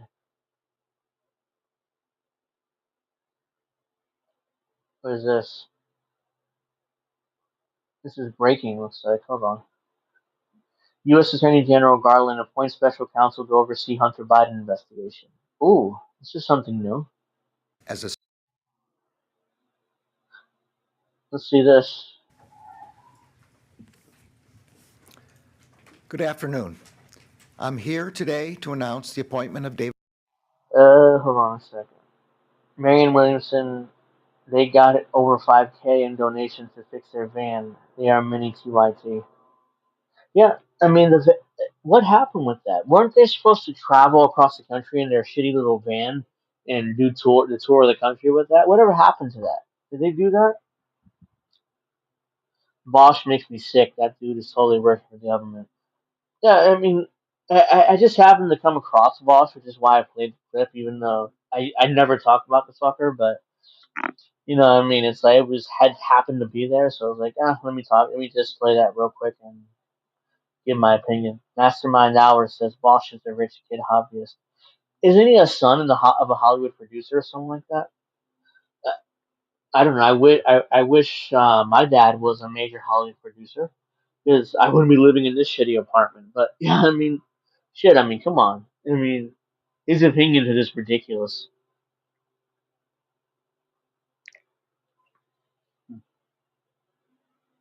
David Weiss as a special counsel, consistent with the Department of Justice regulations governing such matters. In keeping with those regulations, I have today notified the designated members of each House of Congress of the appointment. In February 2018, after being nominated by the former president and confirmed by the Senate, Mr. Weiss was sworn in as the United States Attorney for the District of Delaware. Mr. Weiss had been a career prosecutor, having served previously in the... Wait, time out. So this guy is special prosecutor in Hunter Biden's cases, but he's the U.S. Attorney from Delaware. That's Joe Biden's home state. I mean, why in the world would you appoint a guy who's, I'm pretty sure, connected to the White House and to Joe Biden? I mean, that it's obvious what's going on here. That's Joe Biden's home state of Delaware. It's like if Trump was president and a special prosecutor for one of his sons, but he's from New York, which is Trump's home state, or Florida, which is where Trump currently lives. But come on, man, this is absurd. in the office for more than a decade. Beginning in 2019, Mr. Weiss, in his capacity as U.S. Attorney and along with federal law enforcement partners, began investigating allegations of certain criminal conduct by, among others, Robert Hunter Biden. That investigation has been recently referenced in federal criminal proceedings in the District of Delaware, and as noted in those proceedings and other public statements by Mr. Weiss's office, that investigation remains ongoing. In February 2021, U.S. Attorney Weiss was asked to remain as U.S. Attorney for the District of Delaware and, in that capacity, to continue to lead the investigation. As I said before, Mr. Weiss would be permitted to continue his investigation, take any investigative steps he wanted, and make the decision whether to prosecute in any district.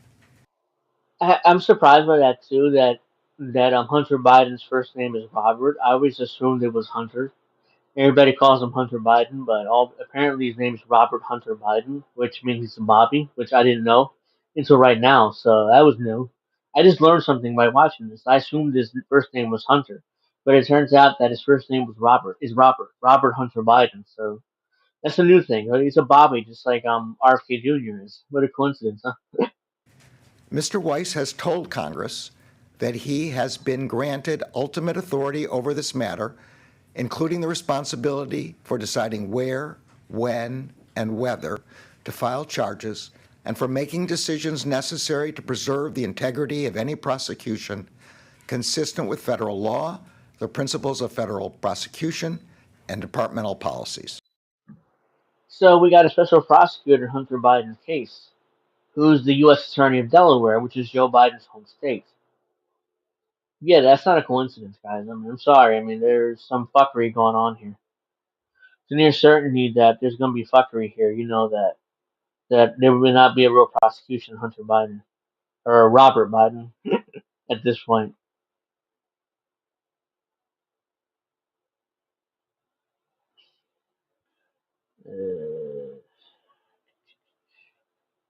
X, X instead of Twitter. Fuck you. I still call it Twitter.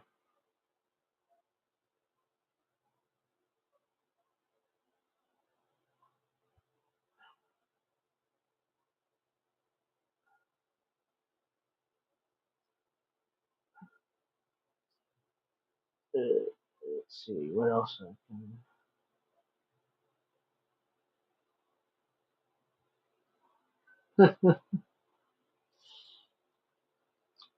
Cares about that right now. All right, let's see. I have another 20 minutes before I want to get off of here. So let's see.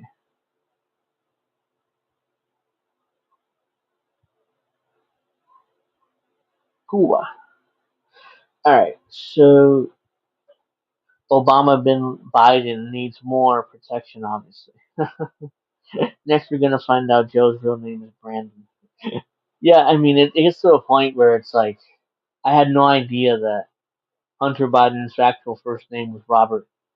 Everybody calls him Hunter, so it's like one of those things where, like, holy shit, like X guys. So see, Twitter is now X, so you have to call it X instead of Twitter, even though I still call it Twitter. But it's always gonna be Twitter to me.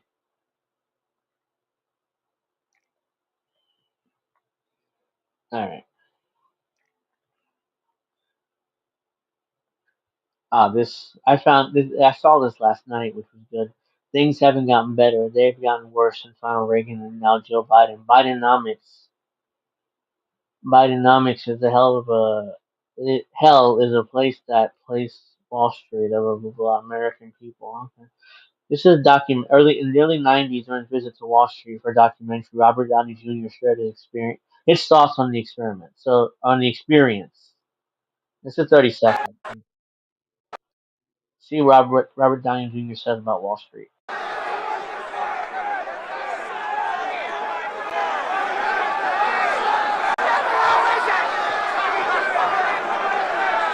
If money is evil, then that building is hell. This is the most obnoxious group of money-hungry, low IQ, high energy, jackrabbit, fucking wannabe, big time, small time, shit talking, bothersome, irritating bunch of motherfuckers I have ever had to endure for more than 5 minutes.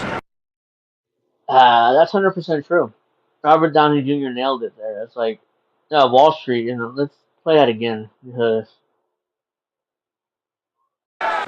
If money is evil, then that building is hell. This is the most obnoxious group of money-hungry, low IQ, high energy, jackrabbit, fucking wannabe, big time, small time, shit talking, bothersome, irritating bunch of motherfuckers I have ever had to endure for more than 5 minutes. Again, that's not. I mean, he's not wrong. He's not wrong about fucking Wall Street, even in the early '90s. And I'm pretty sure in the early '90s he was doing a bunch of drugs then and alcohol. So he knew, even when he was high and drunk all the time, he knew then, that Wall Street is that. And again, I'm gonna play that one more time just to not to misquote him, but this is brilliant. And I never saw this until now, so until yesterday, in fact. So. If money is evil, then that building is hell. This is the most obnoxious group of money-hungry, low IQ, high energy, jackrabbit, fucking wannabe, big time, small time, shit talking, bothersome, irritating bunch of motherfuckers I have ever had to endure for more than 5 minutes. That's true. He nailed it there again. So I totally agree with that. With that assessment of Wall Street. Yeah, I mean it's the early '90s, so I'm sure that he was on drugs and he was on alcohol then. He's drinking a bunch. So this is not Robert Downey Jr. from today, where he's off that stuff. So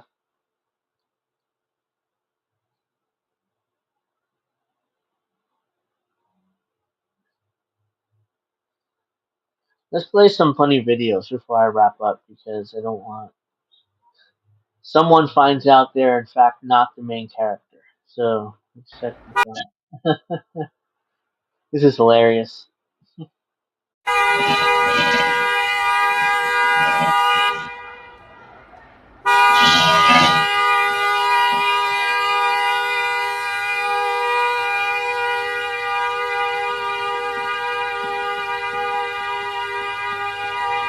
Oh, nice tackle.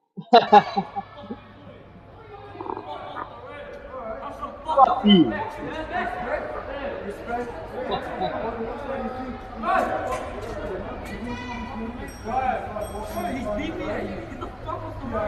Oh, got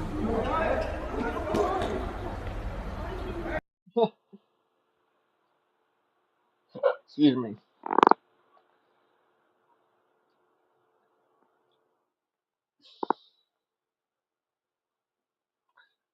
Hey gamer, how are you? Yeah. If you see someone stealing food from your $1 billion employer, you didn't see shit. You sure as shit shouldn't be tackling. You're doing too much. So this is a Walmart. Yeah, this is Walmart. So apparently this is an employee that knocks out some dude for stealing food from Walmart. Oh shit. Oh. You see the dude right there in blue? He's running in for a tackle. Oh shit. Dude, really? I mean, you get paid what? $12 an hour, maybe $13 an hour. It's like, oh, some dude stealing. I don't give a shit. It's not my job to stop him because I'm sure he's not loss prevention. He's just some random Walmart employee. Oh shit. Oh shit. So yes, I agree completely. If you see someone stealing food from a $1 billion employer, you didn't see shit. You sure as shit shouldn't be tackling. You're doing too much. Yep.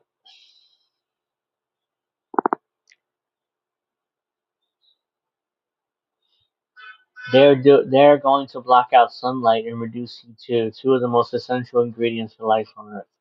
Playing God, it won't end well. This is a White House plan, which I thought it was a joke, but it's legitimate. This plan. Administration signals its fight against global warming may actually involve blocking. Exactly. He can sue Walmart now because he just got assaulted by some Walmart employee.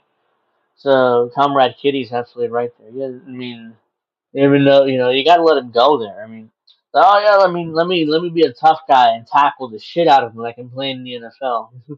Sunlight. The White House posting research claiming, quote, solar radiation modification would enable better informed decisions about the potential risk and benefits of SRM as a component of climate policy alongside the foundational elements of greenhouse gas emissions mitigation.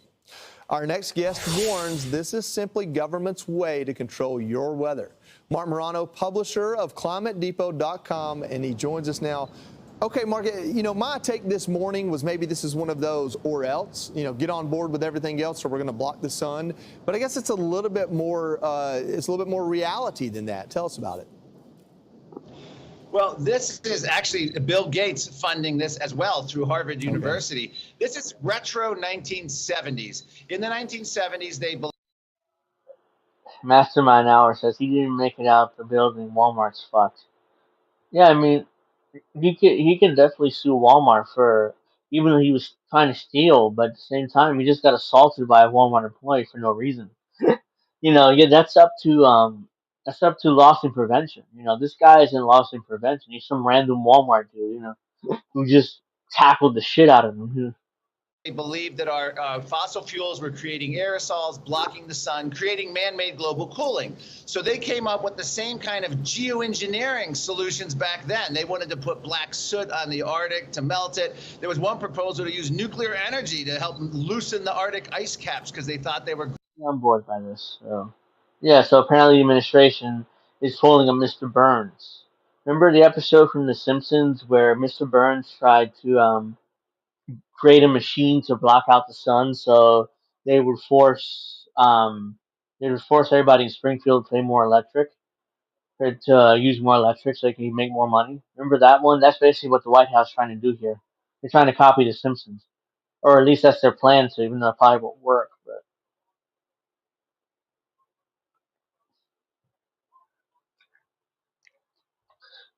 let's see. I still have a little more time, so Tara Reid's going live at the top of the hour at 3 o'clock Eastern. So, meaning to play this. So, if my husband doesn't defend me like this, then I don't want him. The world has become soft. The man didn't lay a hand on the child. Teaching the child about honor and respect is essential. The lack of strong fathers is the reason why society is such a mess. And I posted this on Twitter the other day, and some people came arguing to me that, well, just because there's a father involved doesn't mean the father's a good father. Well, that's the thing, though. I mean, for the most part, fathers are good in a boy's life, especially a young boy's life. My father was great to me, so which is why it's like, look, in general, I think fathers are net positive. If you're in your children's life, it's not a net negative. But let's check out this guy, disciplining his son, basically. Like she crazy, cursing at her, telling her what you won't do. You won't clean your room. You won't do what you want to do. And you talk to your mother like that? Like you tough? Do you think you tough, little man? Talk to me like you talk to your mother. Talk to me. You think you tough, don't you? Boss up on me. Cuss me out. Tell me you ain't gonna do what I say do. I dare you. I dare you. You ain't gonna do it to me? Why you do it to her? Why you talk to her disrespectfully? Why? Little boy, answer me. Why do you talk to your mother disrespectfully? You don't know why you do it. Today I'm gonna help you find out why. And today it ends. Today it ends. Do you understand? You will not call your mother out of her name. Ever. Yep. Look, my father, I never cursed out my mother because, you know, being Puerto Rican, that's a terrible idea. I mean, my mother would have grabbed the chancleta and kicked my ass, which she did a few times. I mean, it's like, she's like, oh yeah, it's like this, like, you want this, right? So no, hey, look, I don't want that, mom. I swear to God, I'm good. I don't want that shit. I don't want to get my ass kicked. With this. It's like, yeah, you want this, don't you? I swear, no, I'm good, mama. Trust me, mommy, I'm good. I swear to God, I'll never do whatever you. This hurts. This fucking hurts. It's like, you want this, you want the chancleta, right? It's like, nope, I'm good, mama. I'm sorry. And there's usually what she would punish me with is making me go on my knees. Like go on your knees, and she would put what she would do is she put rice down on the ground and make me go on my knees in the rice, and it fucking like hurt. It's like, oh, can I get up? Can I get up? Can I get up? No, you can't fucking get up. Like, it just hurts. And it's the whole point. You fucked up, so now you get to suffer the consequences. Like, she never hit me, never beat me, but neither my stepdad or my father. But it hurt. It was devastating. I was like, what the fuck? I still kind of have scarring in my knees to this day. I mean, but it taught me discipline. I tell you that much. I mean, I never fucked up like that again.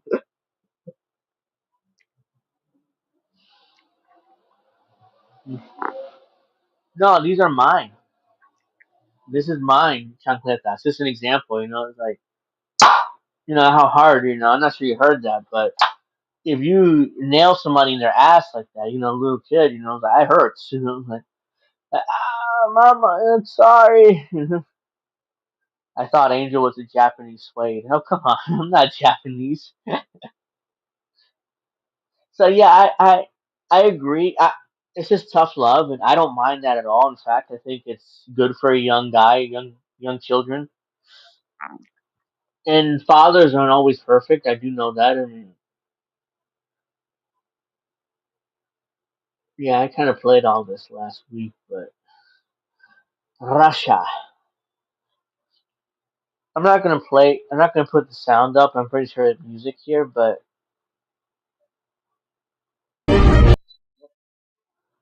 so this is NATO. This is the NATO alliance here. Remember it was promised that NATO wouldn't expand an inch eastward after World War II. So let's watch. Oh,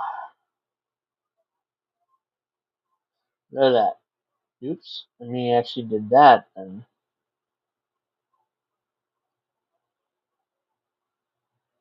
look at that. 97, 98. Look at NATO. Look how large NATO gets.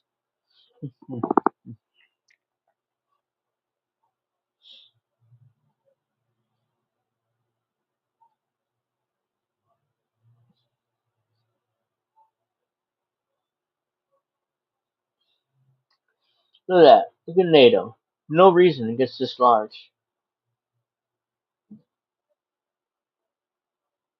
And March of 2022, NATO, NATO's desperate to get Ukraine into NATO, but if Ukraine gets into NATO, that's World War III, motherfuckers. I mean, that's if NATO decides to include Ukraine, that's like World War III. That's it. We're in World War III. Russia is gonna begin World War III. Like, I'm sorry. That's why Ukraine can't go into NATO. There's no way that could happen in any scenario. That all of a sudden Ukraine is in NATO. That's Putin's red line. And if Ukraine gets into NATO, that's World War III. And that means we're all dead because there's going to be a nuclear war at some point. Russia on that map looks like a crab. I mean, yeah, the United States is forcing all of Europe into NATO, and it's like they're looking for war with Russia without realizing that, or they may realize it, but they're psychotic enough to say, we want a nuclear war with Russia. We want to destroy most of humanity and most of modern society because we don't know why. I mean, the U.S. are full of psychopaths in Washington.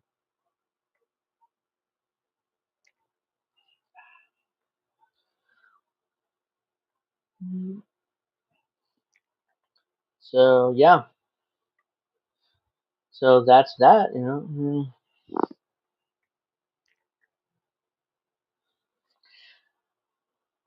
Kyle Kalinske already played that. What? What? Look at this shit. Reminder: there's still no evidence linking Hunter Biden's alleged wrongdoing to President Biden. Really? Really, motherfucker? How about this? Who's the big guy? When Hunter Biden bragged about the big guy, who is he? Is it Jesus? Is it the Catholic Church? I mean, who's the big guy? It's obviously the sitting president, and then Joe Biden was the vice president. But the idea you say there's no evidence connecting Hunter Biden business dealing to Joe, to the president, is absolutely ridiculous. I mean, partisan hack Democrat there. There's another partisan hack. Hey, Senate Democrats, open investigation into Jared Kushner now. You have the power to do it. Show Republicans that two can play at this game. And unlike the BS investigations Hunter Biden, there are actual possible crimes Jared Kushner committed. Play hardball now. Oh, no. Hunter Biden didn't commit any crimes, but Jared Kushner did somehow. Yeah. I mean, let's just randomly investigate Jared Kushner for no reason, because the Democrats are pointing out how much crimes that Hunter Biden have committed, or Republicans rather. Excuse me. So there's more bullshit from partisan hacks. Let's see. Let's look at this. The New York Times, a paper owned by billionaire heirs, wants you to know that the U.S. is spending unsustainably high. If U.S. spending is unsustainably high, you should prepare yourself for tough cuts to Social Security and Medicare. Also, the U.S. must pour massive sums of money into Ukraine. So it's a standard billionaire thing, Standard interest rates as so fuck. Oh yeah, prepare for cuts to Social Security and Medicare for millennials, for older millennials when you get older, but we need to put more money into Ukraine, a shit ton more money, because we must protect democracy in Ukraine, even though Ukraine's not democracy anymore. See how that makes sense? That makes no sense, doesn't it? the era of low interest rates has ended, however. The cost of living on borrowed money is rising. It is imperative for the nation's leaders to chart a new course.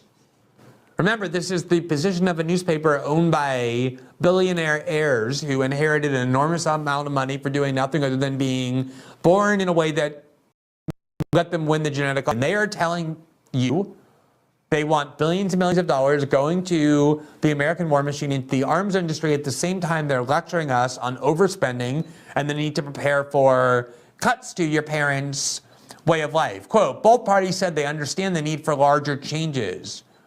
Quote, we're going to do... The New York Times billionaire heirs can go fuck themselves. You're not cutting Social Security and Medicare. That's money we paid in. If you're an American, you paid in your entire life Social Security and Medicare. You're not going to turn around and tell me, oh yeah, by the way, we're going to cut Social Security and Medicare.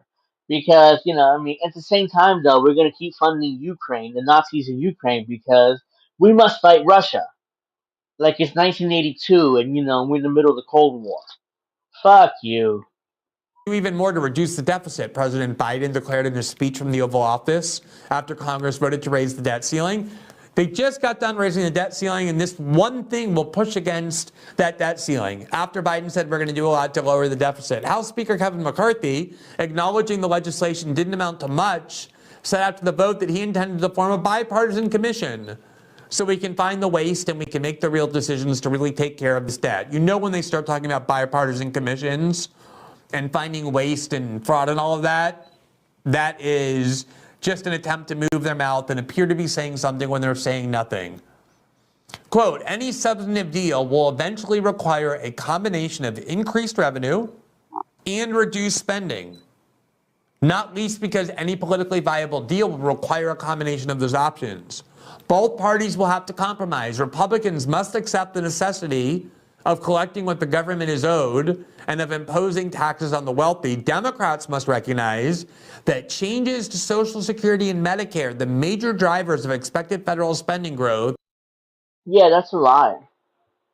Social Security and Medicare are funded by the taxpayers, like directly out of our checks when you get paid every week, or every 2 weeks, or however you get paid. Every week, or every 2 weeks if you're working. That's our money. That's not the federal government's money. The federal government happens to keep that money and then to pay it out once you become 62 or 65, ending of the year. I think it's 65, but yeah, you get that money back when you're 65 years old. That's the whole point. Instead, the New York Times is telling us, oh no, I mean we must cut that because we keep borrowing money from Saudi Arabia and China and all this stuff. Like no. The deal was the federal government takes that money from us while we are working age, but as soon as we retire, we get that money back. That's how that works. You can't just take the money and, oh yeah, by the way, we have a deficit, so now we must take Social Security money in order to pay our deficit, in order to, fix our deficit. No, fuck you. How about raise taxes? No, you never can raise taxes though. We're against taxes no matter what. Fuck you. Should be on the table. Anything less will prove fiscally unsustainable. That will require painful choices. Painful to whom? Not to the people ordering this editorial to be published, but the failure to make those. Angel, if you want to be like Glenn Greenwald, you have to wear a tie. Yeah, and here's the thing with that. I don't know how to, unless I wear a clip-on tie, I don't know how to properly, tie a tie like that. So, so yeah, I mean, I would probably wear the collared shirt, but I wouldn't wear a tie. I mean, that's it. The tie is kind of, so it like gets in my throat too. I hate wearing a tie. Those choices also has a price, and the price tag is increasing rapidly. All right, so we're spending way too much. According to the New York Times, by 2033, we're going to be spending more on interest payments on the debt than even we spend on national defense, which every year is now close to $1 trillion. As a result, people in your family and you yourself need to prepare for cuts to your Social Security and Medicare because we just can't afford this kind of spending any longer. This very same New York Times, just in February, 4 months ago, 5 months ago, published probably their 20th editorial urging unlimited U.S. support for the war. Putin just begun his unjust war 1 year ago. 1 year ago. Here's what Ukraine needs now. Oops. In Ukraine. The headline, Putin began his unjust war 1 year ago. Here's what Ukraine needs now. Isn't that amazing? They're simultaneously saying that the U.S. government can't afford to take care of its own citizens, and then also publishing op-eds saying, here's everything Ukraine needs. Here's everything we have to give to Ukraine. As though the priority of our government is not to take care of American citizens, but to take care of every other country, starting with Ukraine. Yeah. Greenwald's 100% right as usual. Let's see, chat. Angel, if you want to be Glenn Greenwald, you want to wear a tie. Yeah, I don't wear ties. It's like, let's see. That cookie says, Angel, you want to be Glenn Greenwald, you have to move to Brazil and turn really gay. Not there's anything wrong with that. Yeah, well, I mean, I'm sorry, I'm not really gay, but yeah, I see your point. Moving to Brazil is not a bad idea, but the other part, I wouldn't do. But let's see. That cookies also said Biden's actions of $14 billion in Ukraine, but for some reason we can't afford Medicare for all. Like Jimmy Dore said at one point, there's always bomb money, but once you talk about social programs for Americans, we can't afford that. There's always money for bombs. We always have money for war and bombs and all that other shit, but we never have money for social programs to help Americans. And I said this before, if you play Metal Gear Solid 4, it's just like that. It's the war economy. In order to have a good economy, we have to be at war now. Like Metal Gear Solid 4, if you play that game, which I played plenty of times, I love that game. Even though now I don't have a PS3 anymore, but I'm thinking about buying a PS3 just to play that game again because it's so great. And it's, Russiagate was just a establishment way of Putin us all on. Yeah, I mean, the Biden administration putting their entire quote unquote legacy on funding Ukraine. Excuse me.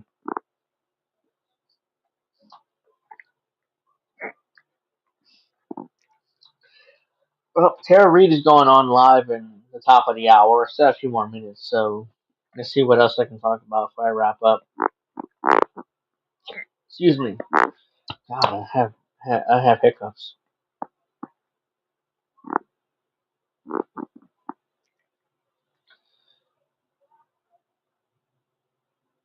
Oh, forgot about this. I want to talk about this. The FBI shot and killed an elderly Utah man accused of making online threats against Joe Biden and Manhattan District Attorney Alvin Bragg. The shooting occurred early Wednesday morning after the man Craig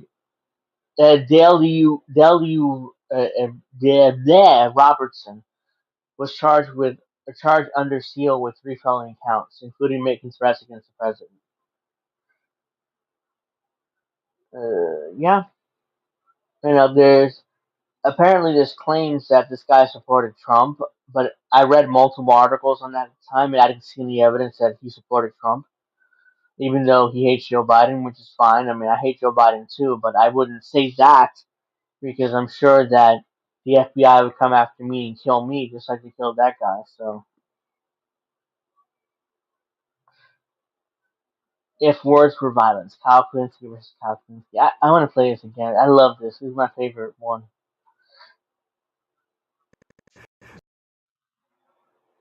What was it?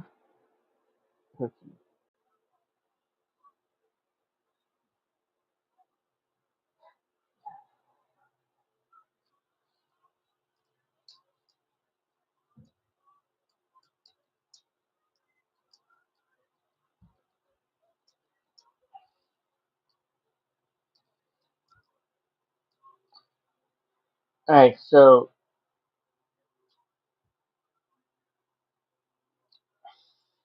let me play this real quick, and then I gotta wrap up because it's almost 3, and Tara Reid is going to go on live soon. So I'll play this again because I love watching this, and then I'm gonna end. The former Soviet Union and other authoritarian, dictatorial regimes. We're really talking about other people being dictatorial. And Donald Trump and Ron DeSantis, as bad as Biden is, you guys are significantly worse, and it's not even close. The Democrats are just way better. They're just way better. They're a trillion times better than Republicans. All right, so there's a lot I have to say in response to this. These kinds of criticisms from this guy, I honestly believe that these people usually overstate how bad Trump is, and they understate how bad Biden is. Well, you're more ideologically in agreement with Biden than you are in agreement with Trump. Well, actually, when it comes to the First Step Act, I agree with Trump on that. When it comes to pardoning Alice Johnson, I agree with Trump on that. When it comes to TPP, Trump's against it, Biden's for it. I agree with Trump on that. I agree more with Trump on North Korea than I agree with Biden. I would need to be convinced that Biden would fight for at least 1 or 2 of my top 5 issues. Medicare for all, free college, living wage, ending the wars, and UBI. The people who say Trump is a fascist and they think he's like, basically, we can't survive another 4 years of America with him. Yes. The country will survive 4 years with Trump. The country will survive 4 years with Joe Biden. Again, I think they understate how bad Biden is. Why? On so many core issues, he's against us. Me, at least. I can't speak for this guy. Joe Biden pushed for NAFTA. He repeatedly pushed for TPP. He's a supporter of the Iraq War. On all the pivotal issues of his time, he was wrong. So stop overstating how bad Trump is. The country's still going to exist in 4 years. And understating how bad Biden is. Because it's annoying. I just don't agree with the people who are like, he's a fascist, he's a Nazi, the country's not going to exist in 4 years. You're hyperbolic and you're ridiculous. Oh! You got knocked the fuck out, man! All right, I really need to wrap up now because Tara Reid goes live in like 20 minutes and I need to get off. So I just wanted to play that real quick because I found it hilarious. So one more time, just to wrap up. So you got knocked the fuck out, man. Yep, Kyle got knocked right on his ass. Well, I want to thank everyone for joining me this week. I hope you guys enjoyed the show. I winged it this week, I had no plans. So Tara Reid goes live at the top of the hour, 3 o'clock Eastern. So I want to thank everybody very much for watching me. Make sure you check out Tara Reid's show, The Politics Survival, top of the hour, like 15 minutes. And I'm going to leave now, and I'll see you guys in the chat at 3 o'clock Eastern up there. So hope you guys had a great weekend. Have a great week. Hope you have a great weekend. I'll see you guys next Friday at, I don't know what time yet, but we'll see. I'll definitely be announcing that later this week. And thank you very much for watching. Thank you all. I love you all.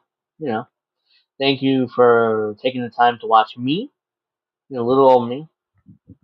Oh, this is the door. Okay, well, I hope you guys enjoyed the show. Make sure you check out Tara Reid, top of the hour.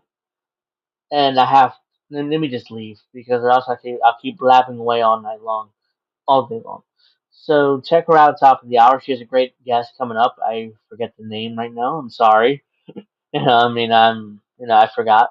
You need a 6-hour show. Yeah, I don't mind going 6 hours because I have a lot to say, especially if, if I find something interesting to talk about. So thank you very much for watching. Make sure you watch Sarah Reid, top of the hour, her show, Politics of Survival. See you guys there in the chat, and have a nice weekend. I'll be back next Friday.